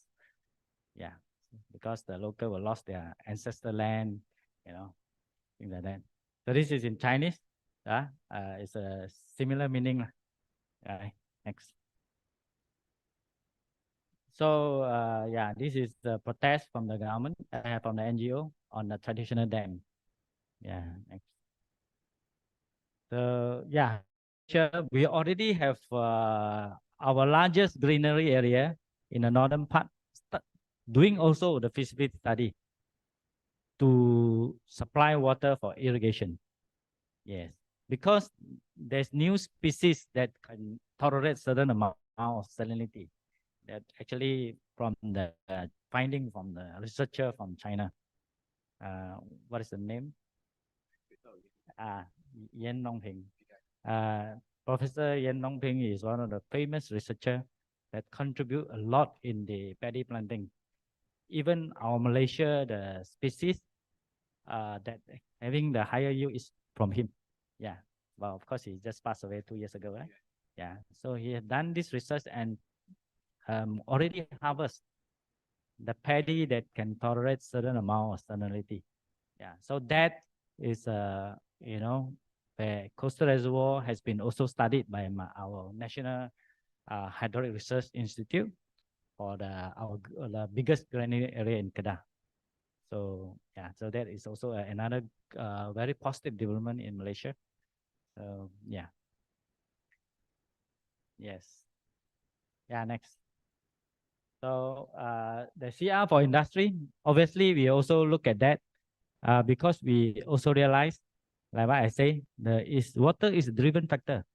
The industry will not come in, you cannot guarantee them the sufficient water demand that they want.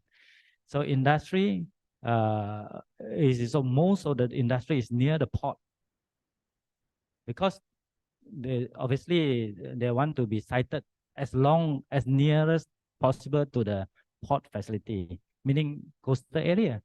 That's where the suitable coastal reservoir to supply sufficient water to the industry should be also looked into. Yeah, and that's where our Sarawak project, we are looking into that. Yeah, yeah, next. So the status of inland, I borrow some of the PowerPoint from Suching that he always show. I just want to remind people that it's not easy to construct a traditional dam nowadays. Yeah, next. Yeah, the salient point is the construction. World population, most of it is near the coast. In Malaysia, most of the bigger cities are near the coast. Yeah. Yeah. So by doing so, the losses can be very much reduced. So we cannot just look at the capex itself. We also have, when we do the cost benefit analysis, we cannot just solely based on the capex. We also have to look into the OPEX. So when we look at the OPEX, when you siting your coastal reservoir near your demand point, then your losses will be definitely reduced, and your energy costs are much less pumping required. So that it should be the compared. Next. And this is a show again. The graph often showed by Suching, saying that this is a source from this can be available in the net. Can show the dam construction is getting much less and less. Yeah, even in Malaysia, there's already starting have a threat. Some of the dam is already almost lost the function. Some dam sediment can go as high as 60%, 70%. Left only the 30% active storage. And worse still is when you want to stop the development upstream, basically the economic activity also affected. The agriculture activity also affected. So it's very difficult to and they affect the economic. So some of the local government also don't like it. Yeah, next. And this is obviously now people start to realize the dam break can pose a and recently I think the recent one is the Libya. Next slide show the Libya one. You see 1,000 dead, 5,000 people was reported dead. This is almost the equivalent to the war case already. But this happened probably in few days. The life gone. So are we, as a responsible professional, should we create a hazard solving problem but create another hazard to the downstream people, right? So we have to be very careful in doing that, especially in Indonesia, where you are very active earthquake area. So of course, that is a major consideration. Even in Malaysia, as the dam start to aging, because Malaysia is still a very young country. Overtopping. In this case, is overtopping, excessive rainfall. Climate change. You are also a certified dam engineer by ICO, is it? Yeah. So the climate change, you start to realize that the extreme rainfall really happened. In one of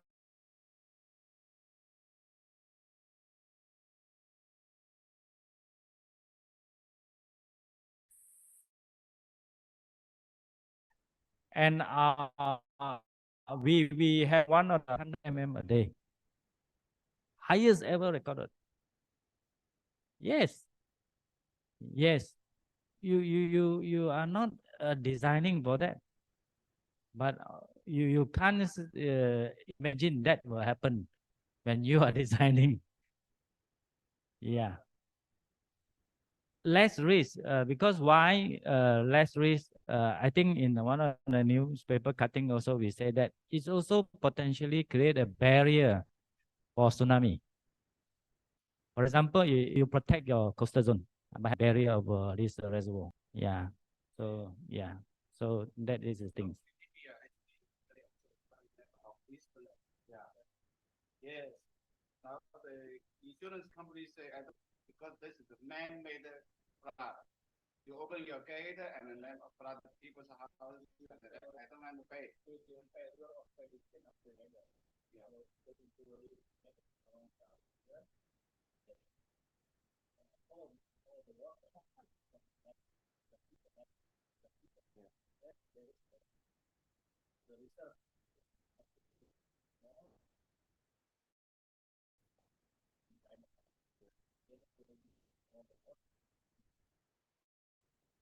Yeah. Like for example, if you are having a dam, traditional dam, how are you going to do the desilting? Not possible.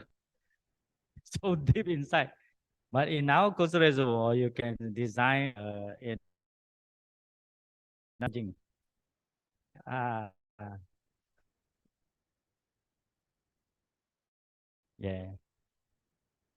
Yes. Correct. Yeah, risk higher and higher. Even in Malaysia, recently they reported just last week coming out. There are 9 dam identified out 100. Already 9 are being identified as high risk. So of course the dam owners start to come out and say, but actually you cannot predict what is going to happen in future. Yes, yes, yeah. Next. So the challenges, we any scheme that we are doing, we have to go through these two main, considerations socially. That's where the engagement is important. I believe under your program you have a social engagement with the locals, the fishermen, the port operators and stakeholders, whatnot. Of course, environmental, if not zero, it has to be friendly and minimum. And climate challenges has to be taken into consideration, the sea water rise, the increase of, all this, and has to be sustainable. Right, sustainable, looking into how to be economic viable and things like that. Yeah, next. So this is the photo showing all the protests in our Sabah, when they talk about the dam. People are protest about because people are start more and more aware of the negative impact and the potential threat. Yeah, next. Yeah, fisheries, but fisheries, one way you have to have the nowadays you can do a eDNA study to show, because sometimes they will claim that they will affect their harvest. So you may need to do. Mm, mm, mm. Yeah.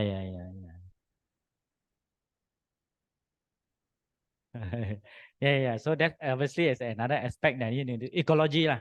Ecology, you have to also put equal weightage on the ecology. Yeah.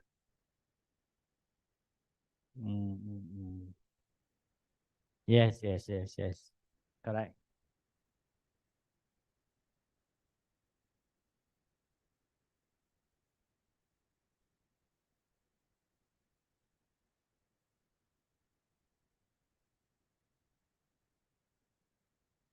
Yes. Yes.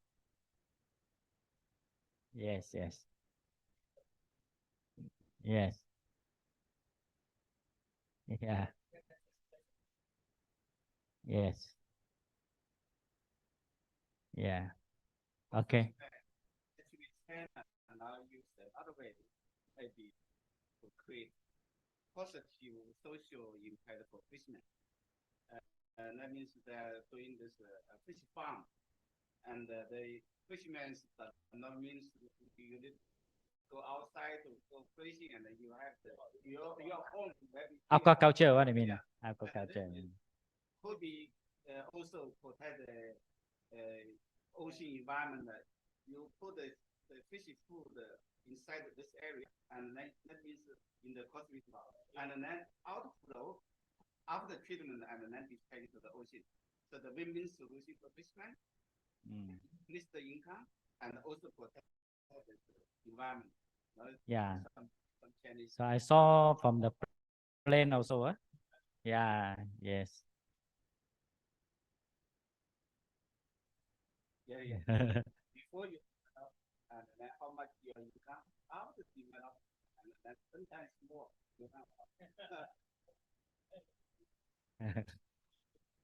Yeah, this is a good point because I saw from the plane you have aquaculture near the shore. You have a lot. Yeah. All right. Next. Okay. Next. So yeah, then we say why coastal reservoir? Yeah, obviously there are a lot of these advantages lah. Now I'll show next compared to the traditional. So next. So here we are talking about this lah. This is an important consideration that we have to consider in all aspects. Next. Yeah, next please. Yeah, and here I'm also start to promoting. That's where, because in Malaysia we have two different agencies looking into different things. Flood, this agency is taking care, and water supply, another agency. So I tell them actually you should integrate both. Yeah, when you're solving the flood problem, you start thinking about turning the risk into wealth. Similarly, like the sewer is actually now a resources. So similarly, flood obviously can be turned into a resources. Yeah, next. So this is what happened. So I'm promoting this concept of we call it incremental innovation by combining these two. Yeah, allowing both water storage and flood storage. Yeah, next. So how you can achieve is most of the time the flooding in the coastal area is high tide coincide with the high rainfall. So what you can do is you can keep this full supply level at mean sea level, for example. Because in Malaysia, for example, the high water and the mean sea level, there's different about 1.5 meter. I think in Indonesia also should be more or less the same. So by having 1.5 meter, basically you increase the hydraulic gradient already. That means your highest water that can enter in your system is this mean sea level only. It will not go to high water. So by having so, you have a flood storage. Right, now whatever in below, you use it for water supply storage. So you can combine one storage into two functions. But this is not something new. Some of the dam has been using that multi-purpose dam, combine water supply and water resources. So that's where you can having a side spillway like Prof mentioned. Don't block the river, let the water flow, but you can harvest the water as and when required using side spillway concept. Next. Now, next. So alternatively, that's why I say page 274 of this book also already telling you there's another way of you can solve it by letting the water flowing out freely, but you can have a side gate to choose whether the water to store it or as a fresh water storage, or you want to waste it can discharge out to the sea. So you can design this as your flood storage, you know, and this is your freshwater storage. I can see but Anojo's concept more or less also can be also utilized. So by doing so, you can have this kind of configuration suit to your condition. Yeah, next. Yeah.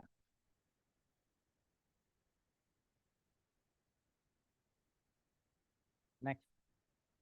So here most of the time we compare, that's quite obvious. When you construct a dam, large area will be inundated upstream.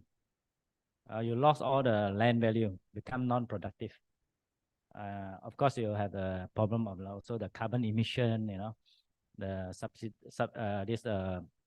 loss of fauna, and then the social impact and heritage land, and obviously it is quite minimum if you compare to our scheme. Right, next. And this talk about the distance to the demand point, very far. Of course, the pipe supplier will be very happy. They have a big contract to supply the water. Gravity. Yeah. So catchment area, sometimes happen in Malaysia, a lot of drought period, the water just doesn't fall in the reservoir. So it end up in the sea. So it can be expanded. In the case in Shanghai, it can be expanded. I believe your case also, you can be easily expanded if you want horizontally, yeah. And also the risk is relatively low. Construction also very simple and faster. Maintenance cost will be lower. Lifespan can be lower. Because I say in a dam, how are you going to do the desilting? But in here, you can have a designated location for a dredging work to clear the sediment, things like that. Yeah, thanks. So the benefit, as you mentioned, you know, less disturbance to the forest, no physical displacement. A solar panel is quite obvious. You can do it for flood, and this is the real estate opportunity. I believe if you open up for the private to come in, there will be many of them queuing to submit their proposal. If you come up with a conceptual and you advertise for public request for proposal, I believe many will come in. If your conceptual is already matured after this study, after this research study, yeah, you can actually ask them to carry out the feasibility study, giving them a period. Yeah, so by having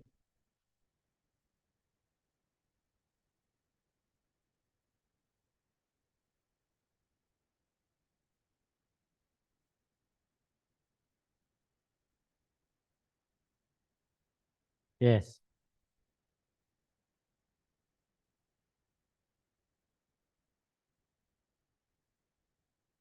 No, that's why I say that is you don't look into that aspect only. This RFP you allow for waterfront development. You've given them a right to develop certain amount of land. I already calculate for you 300 hectares is already sufficient to fund your project.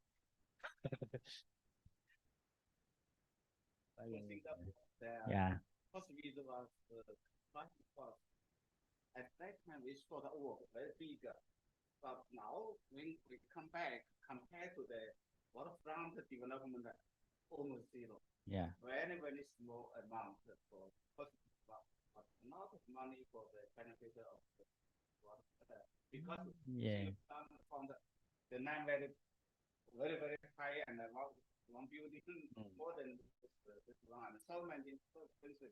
Meaning to say you have the conceptual established, then you can open for bidding, for request for proposal for the corporate to submit their proposal to you. Yes.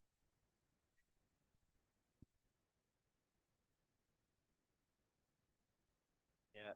I think we in the general is coastal explorer, of course, promising. But we need to, let's say, and you already create good table about the comparison, to the regular, and of course, I think there is a potential if we align also with some agenda. For instance, the less material.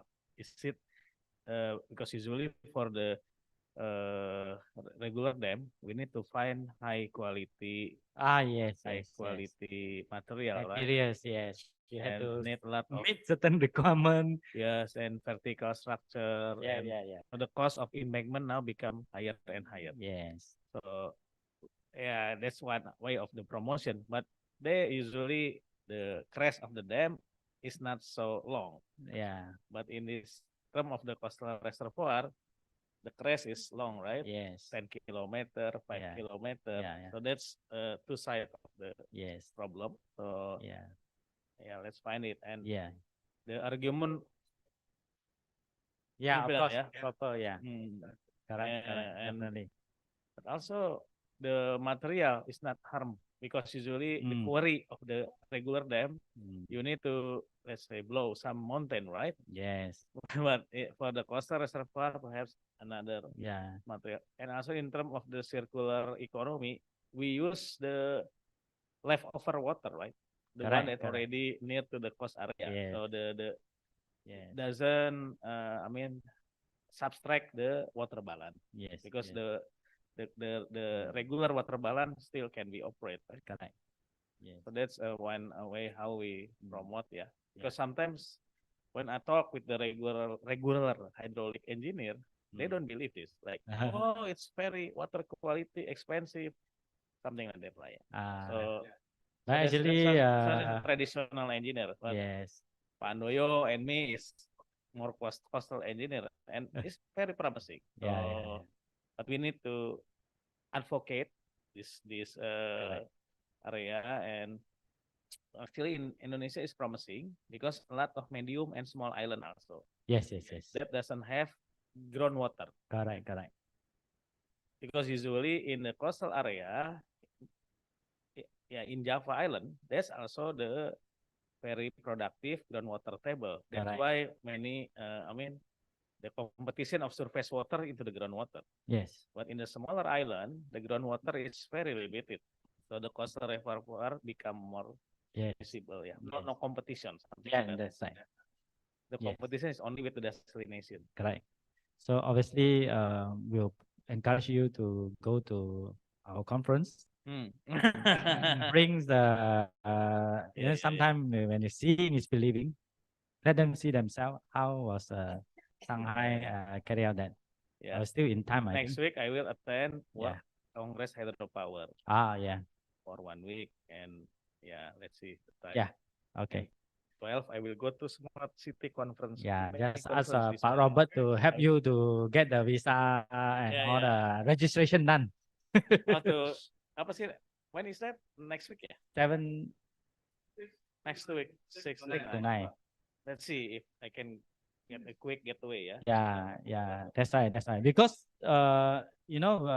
my experience is when I start heard about this, I go myself first Yeah. to see, to witness myself first. Yeah.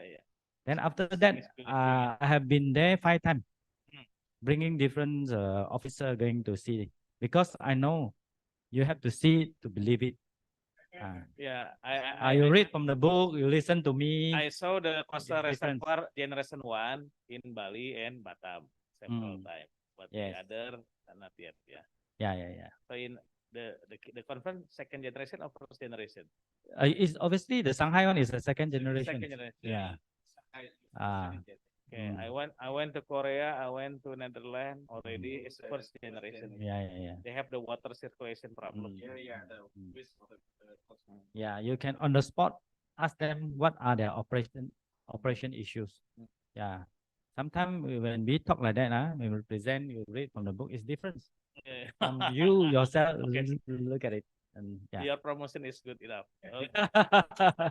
Yeah.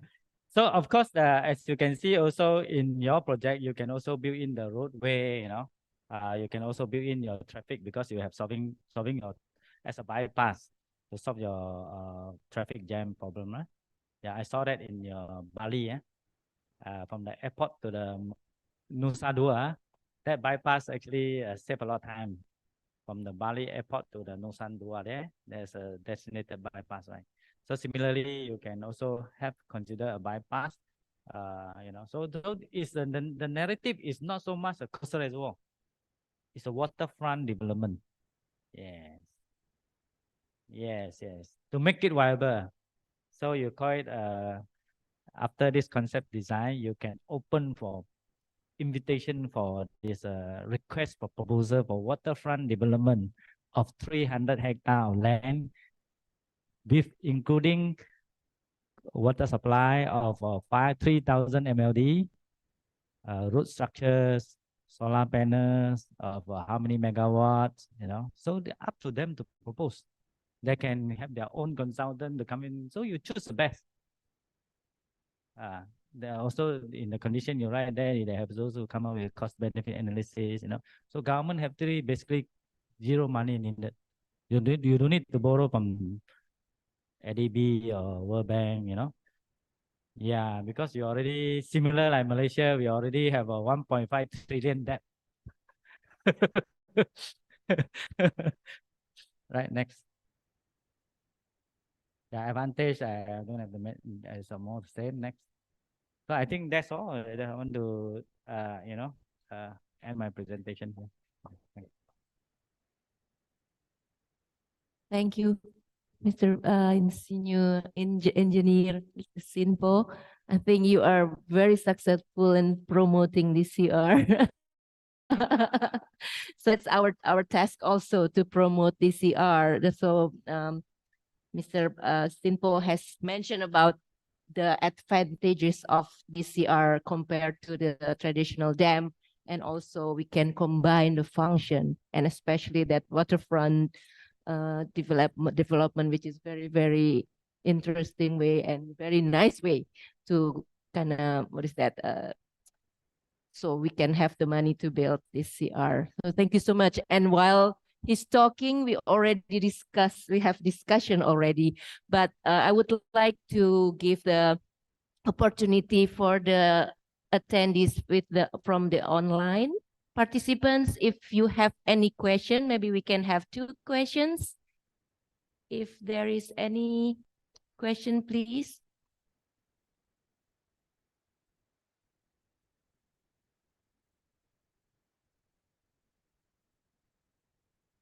No questions and from anybody in this room? Probably we already have the discussion, but of course, more question probably. If not from this room, to Pak Andoyo and Pak Robert. Probably, is there any questions? Sure. Please do.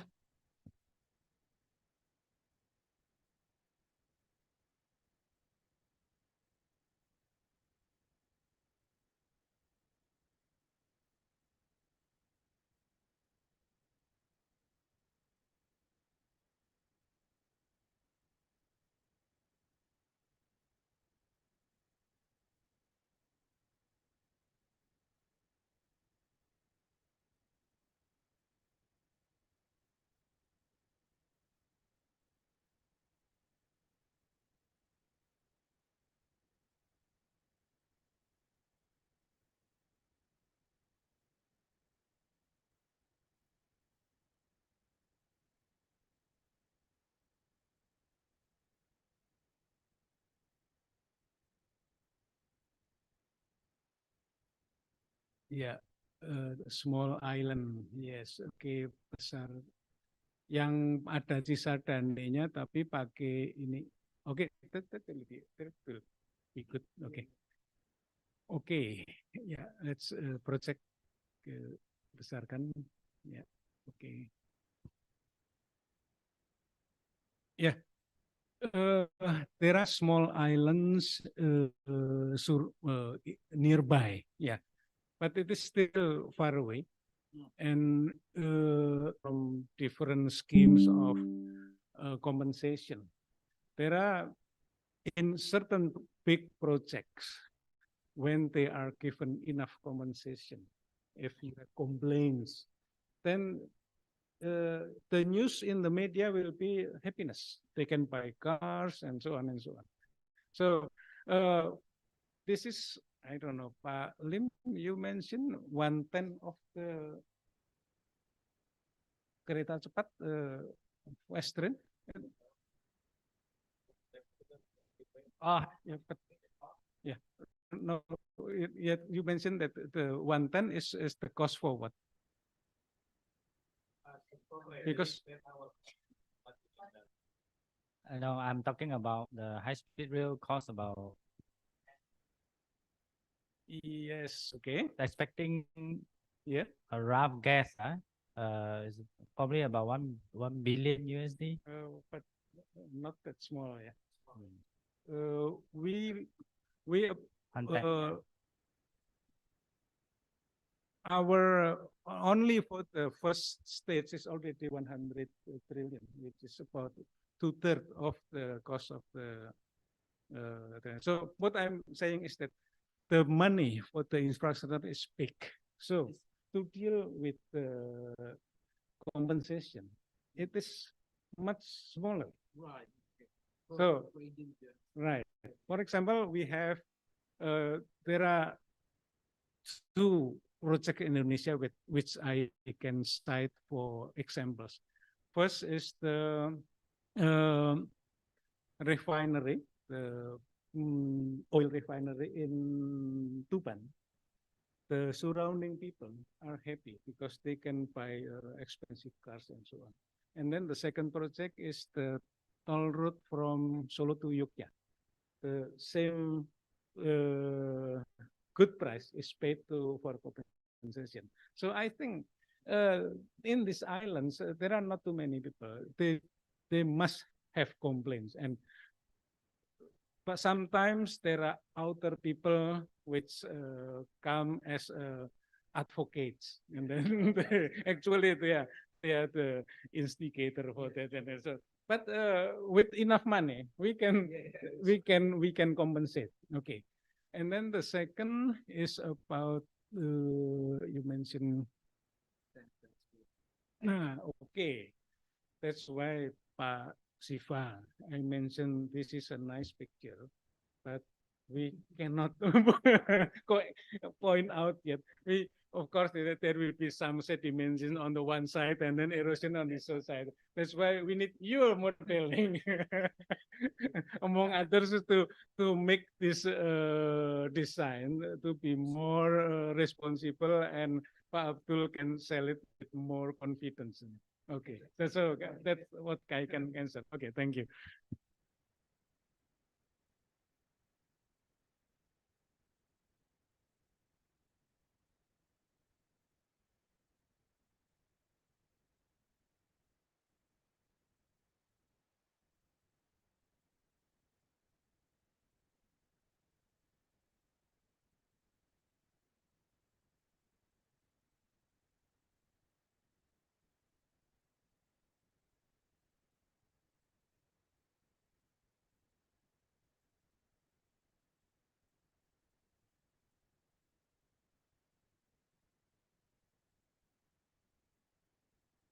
Do we need this kind of size, Pak? I mean, there is one, I think, from promising, yeah, that if we calculate the hydrological more precisely, that we can optimize the size of the reservoir, right? So maybe that's one part of our model needed, yeah. The volume, maybe the affordable, or it could be a staging that might reduce the initial investment, yeah. Yeah, Pak Sinpo, yeah. Yeah, this layout, I'm not based on our because we did often involved in a reclamation project. Need not to be exceeded 10 minus 10. But the cost will be very much like shoot up if it's too deep. So I'm not sure whether you want to also look into based on the minus 10 CD, you put it linearly. Because the linearly have an advantage like the Shanghai one. They also have a linear structure. So 20 kilometers, about 20 kilometers. So the sediment will settle in the upfront, and they build their water treatment plant at the other end. So the water will become very clean when it reach the intake. So that is some suggestion lah you can do. Yeah. So we can utilize -2, -5 area ya, optimal. Maximum. Yeah. Singapore time implementation. Think so. So the layout will be, and we can also utilize the branch out of the ini ya, the river mouth. First for the intake, first for the outlet, for the bypass. Huh? We have natural bypass already ya.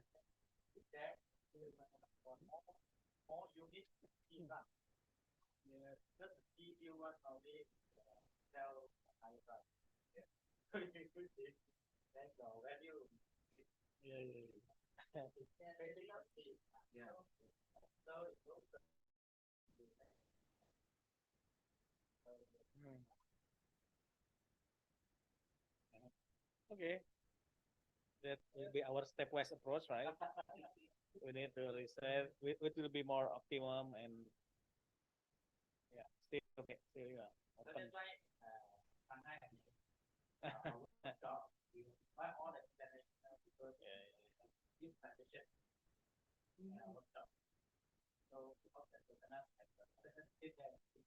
Pandai mau ke Shanghai. Yeah, you should. Dr. Andoyo, maybe I will send Dr. Andoyo to Shanghai. Yeah.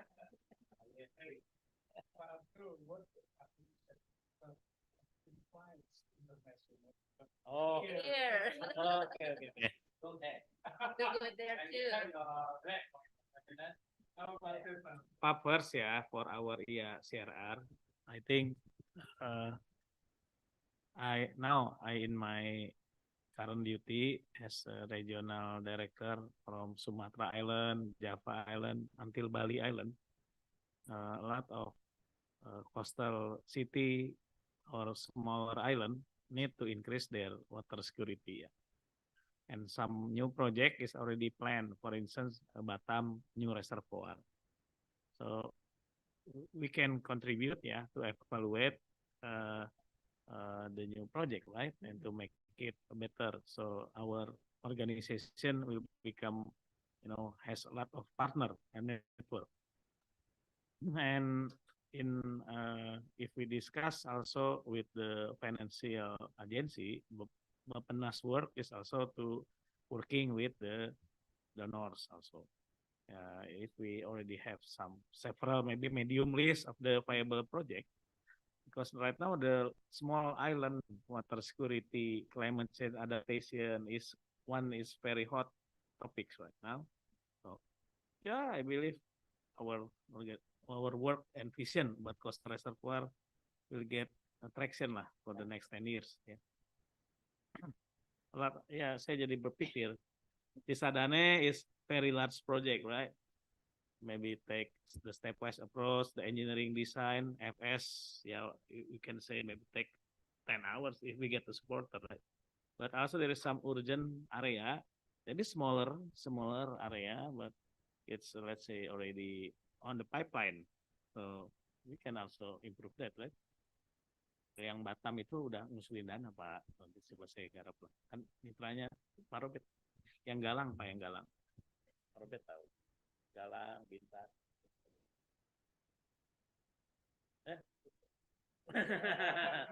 Yang Galang enggak Pak, yang Galang itu yang bekas pengungsi Vietnam itu Pak, yang paling bawah, jauh. Galang baru kan? New Galang. Okay, any question? Wirin, you have any question? We have a discussion with Pak Simpo. In earlier version of our discussion here in Indonesia, when we develop coastal reservoir, actually at the what we call it NCICD or GCDS, we plan that to be able to track private sectors to invest is to provide them or to give them a land from that area. But you also mentioned about the Singapore, but most of the land on Singapore is reclaimed, getting the sand, soil, whatever that. We were thinking at that time to have an area, build a dike, and then let the water, we take out the water, and dry up, and build on that one. So some areas, some of them will be below the sea level. Yeah. So what do you think? Okay, all is talking about cost. All is talking about cost. So obviously when you build, yeah, of course, safety first. Safety always is first. So you mean to say that you are constructing a die, but you allow the inner platform to be lower. Something like the Holland case, by the Holland case, right? Holland case, yeah. So of course, it depends on the acceptance of the people, right? If you can at the same level, I think they will prefer at the same level, right? And then, well, the common problem that facing is the when you reclaim and you do not allow sufficient time for it to consolidate settlement, long-term settlement, then of course then that is a problem of where you have because most of the time your building is on par, right? Your building on par, and your infrastructure is not on par. So there will be a different settlement. That is very common in this land reclamation project. That's why in the case of Marina Bay, Marina area, they actually leave it for many years. They leave it for more than 10 years to settle first before they come in to do their infrastructure, the building. They initially they turn it as a park first. Park. So they use it as a park. But obviously, you can also consider if you build a linear one, your all your infrastructure can be on steel.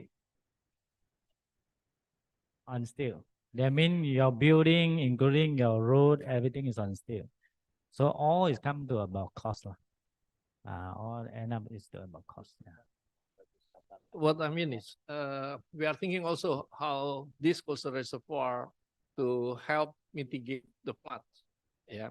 So if we build that, example, if we close those area in front of Jakarta, which is very big one. So where's this river will dump their water inside that? Can open up reservoir, right? Dr. Andojo's layout. You can open up Dr. Andojo's layout. Okay, for example, you can have a location designated for flood, for example, right? Yes. Right. For example, if you set this level lower than the high water spring, that is already a large area for your flood storage, right? So by doing so, your drainage outlet already having a large capacity because your head, yes, your hydraulic head is already there. You can play around with the water level, controlling the water level. And another way is even you can designate a location. You have your that reservoir designated for flood even at a lower level, mean water level, so that you have a large storage. So that can be designed. What is that? I mean, yeah.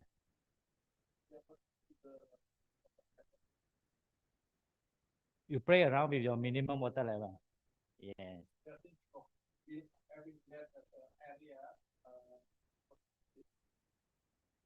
Oh, yeah.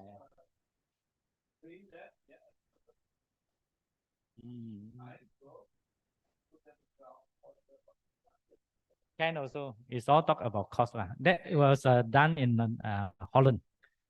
Holland, yes. There are some villages or development that do like what you say. Yeah, the whole area is below the sea level.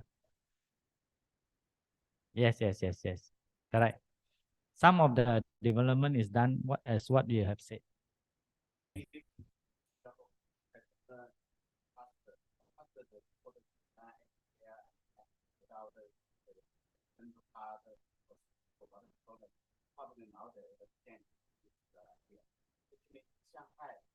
Exactly with your idea. They have the nice innovation and the part have a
the government would maybe see there is no option for Java, especially because 60% of population in this, no option to build a new big reservoir or dams unless we'll do that in the coastal area.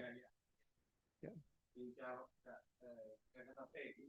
Every single there's 9. You see that it's already red, water stress, everything.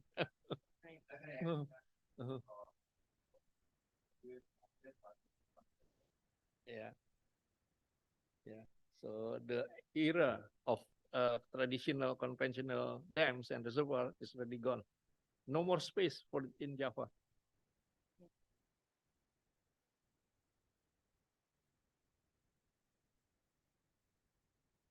I think there is no more question also from the audience, online audience. So 170 strategy 170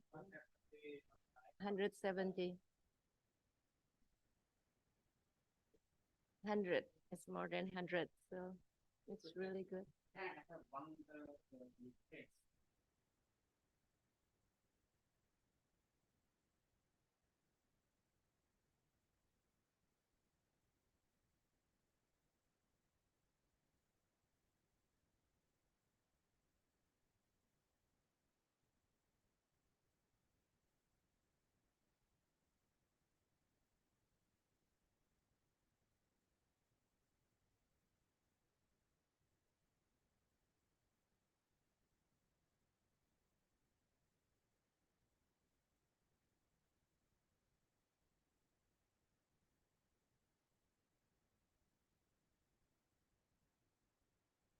2 weeks ago, there is a large, 2 weeks ago, I attend also the senior consultation meeting of World Water Forum. And then in the same time, there is also kind of island country summit lah, in Bali also. So it was agreed that water security become more critical for smaller country island. But unfortunately, they don't have the technology and finance. But actually, it's already in the critical, in danger lah, something like that. Yeah, maybe the Caribbean island, Maldives, so a lot of, yeah. But in Indonesia, we combine lah. There's a big island and small island. So yeah, we need to, let's say, have more supporter and link with the climate change adaptation funding, something like that, to make this research, engineering design, and preparation become faster, yeah, something like that lah. That maybe then for the next conference to bring the awareness of how important the coastal reservoir, yeah, it's my pleasure lah to support that kind of agenda, yeah.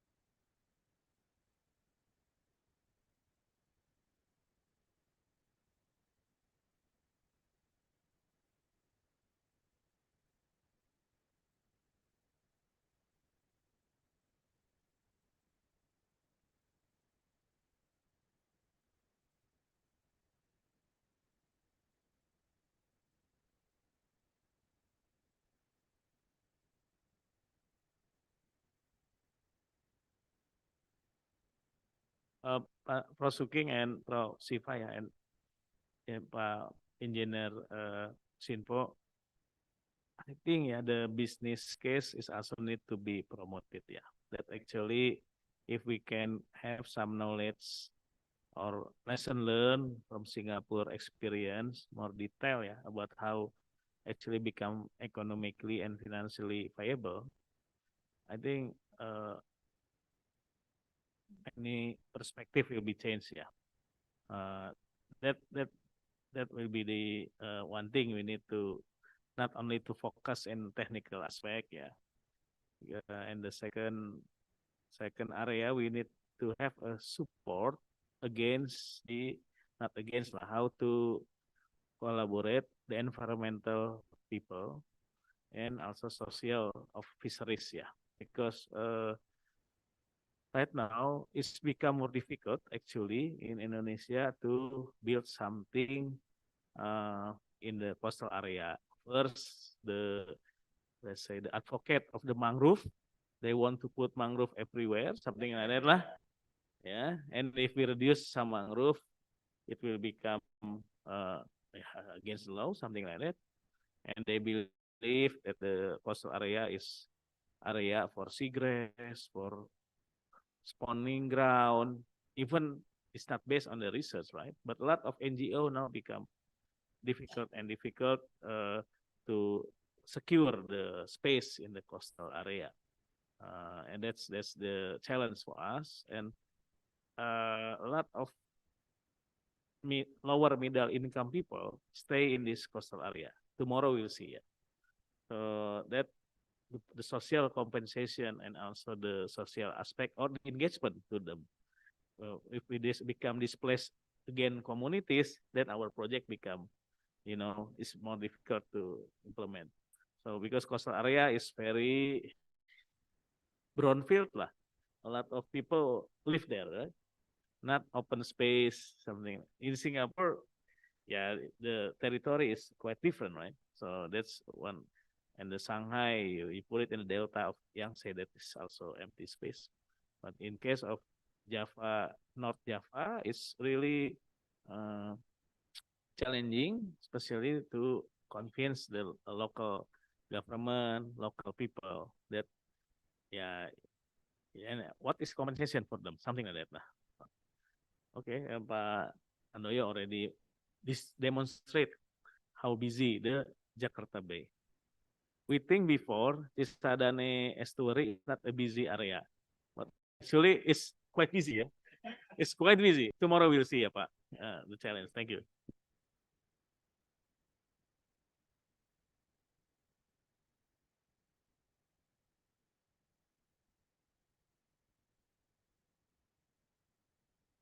Thank you, and big round of applause for our 3 speakers this afternoon. Thank you so much. And the last one is Pak Abdul, if you could give a conclusion and also closing of this workshop. Thank you. Okay. First, thank you very much, Pak, for our speakers that's already traveling from Australia, yeah, and from Malaysia, and from and also our colleague from India, yeah, who speak for Sitaram. Now let's say, at least in my opinion, yeah, it's become clearer that the coastal reservoir is one of the strategic solution, yeah, for the future. And of course, yeah, one baby step is needed, yeah, every year, yeah. First, modeling, yeah, the 4-step approach, how we provide the data and the modeling and the design phase to optimize technical, environmental, social, and financial viability, right? To have standard. That's kind of process we need to ensure. But in the same time, we need also to become, let's say, breakthrough solution, because the problem of water is already there, especially for coastal area. In North Java, we found metropolitan that will, let's say, will be 40 million people reside in Jabodetabek area. That's and no longer we able to build some dam, large dam anymore in Java. Even we build, the cost per meter cubic is become higher and higher. And in Indonesia also there is in North Java several industrial park that actually the cost of water is already high because they need to mobilize the salination technique. Yeah. So perhaps then, but they already built some integrated development, for instance, port and also the industrial park area.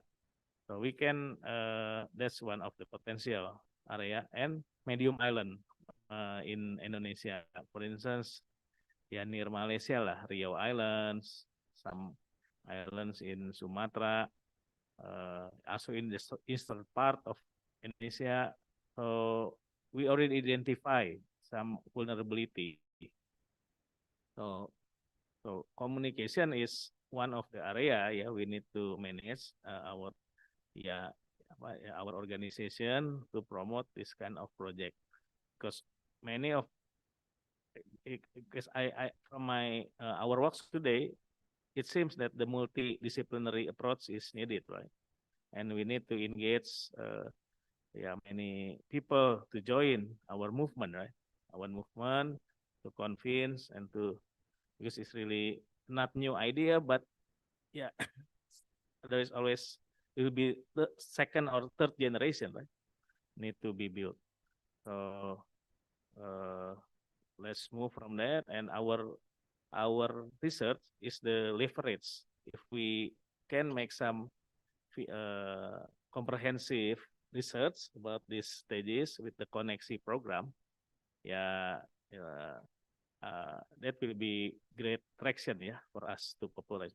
And I will support the data collection facilities as long the secondary one, and coordination, and let's apply for another funding, right?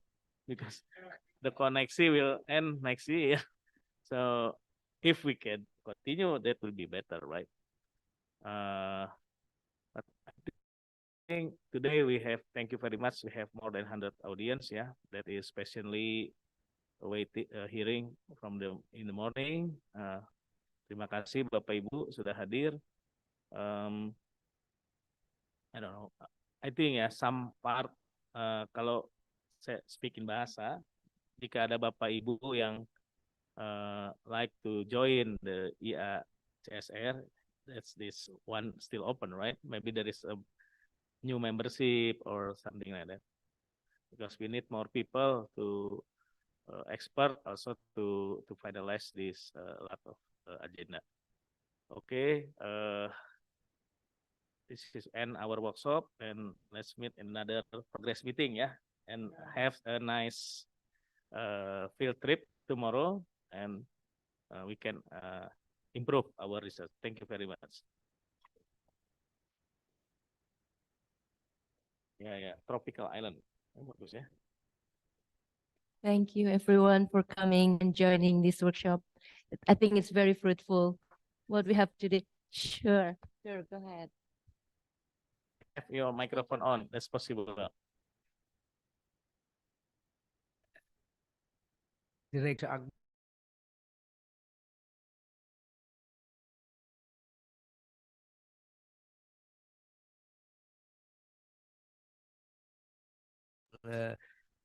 Project has, and it's very pleasing for me actually from the University of Wollongong perspective, and both Shooting and myself being in the leading partners of this, that you are able to sort of see the benefit of this seed, because all of these are not the full trees. We are just planting seeds and things are growing, and you could really see that that is growing. I think that's the way I see that.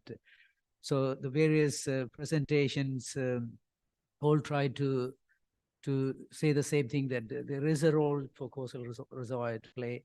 How that the shape, the size, the design, all going to be governed by different locations, the different flow phenomena, the quality, and even the so-called the pre-treatment. Some of the concepts that Andojo mentioned through the environmental engineering colleagues. So they are sort of pre-treatment. So all of them can be incorporated, actually. It is quite possible. So what is the real objective? I think that's where it comes into.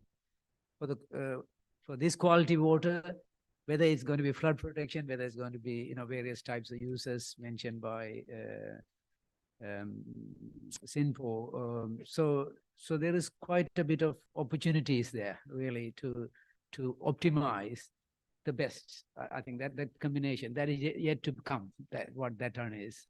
4 perhaps for Indonesia. So in that regard, I think it's we very much appreciate your time and effort to make this workshop, and we are looking forward to the tomorrow's field trip tomorrow. Okay, thank you, thanks. Siva.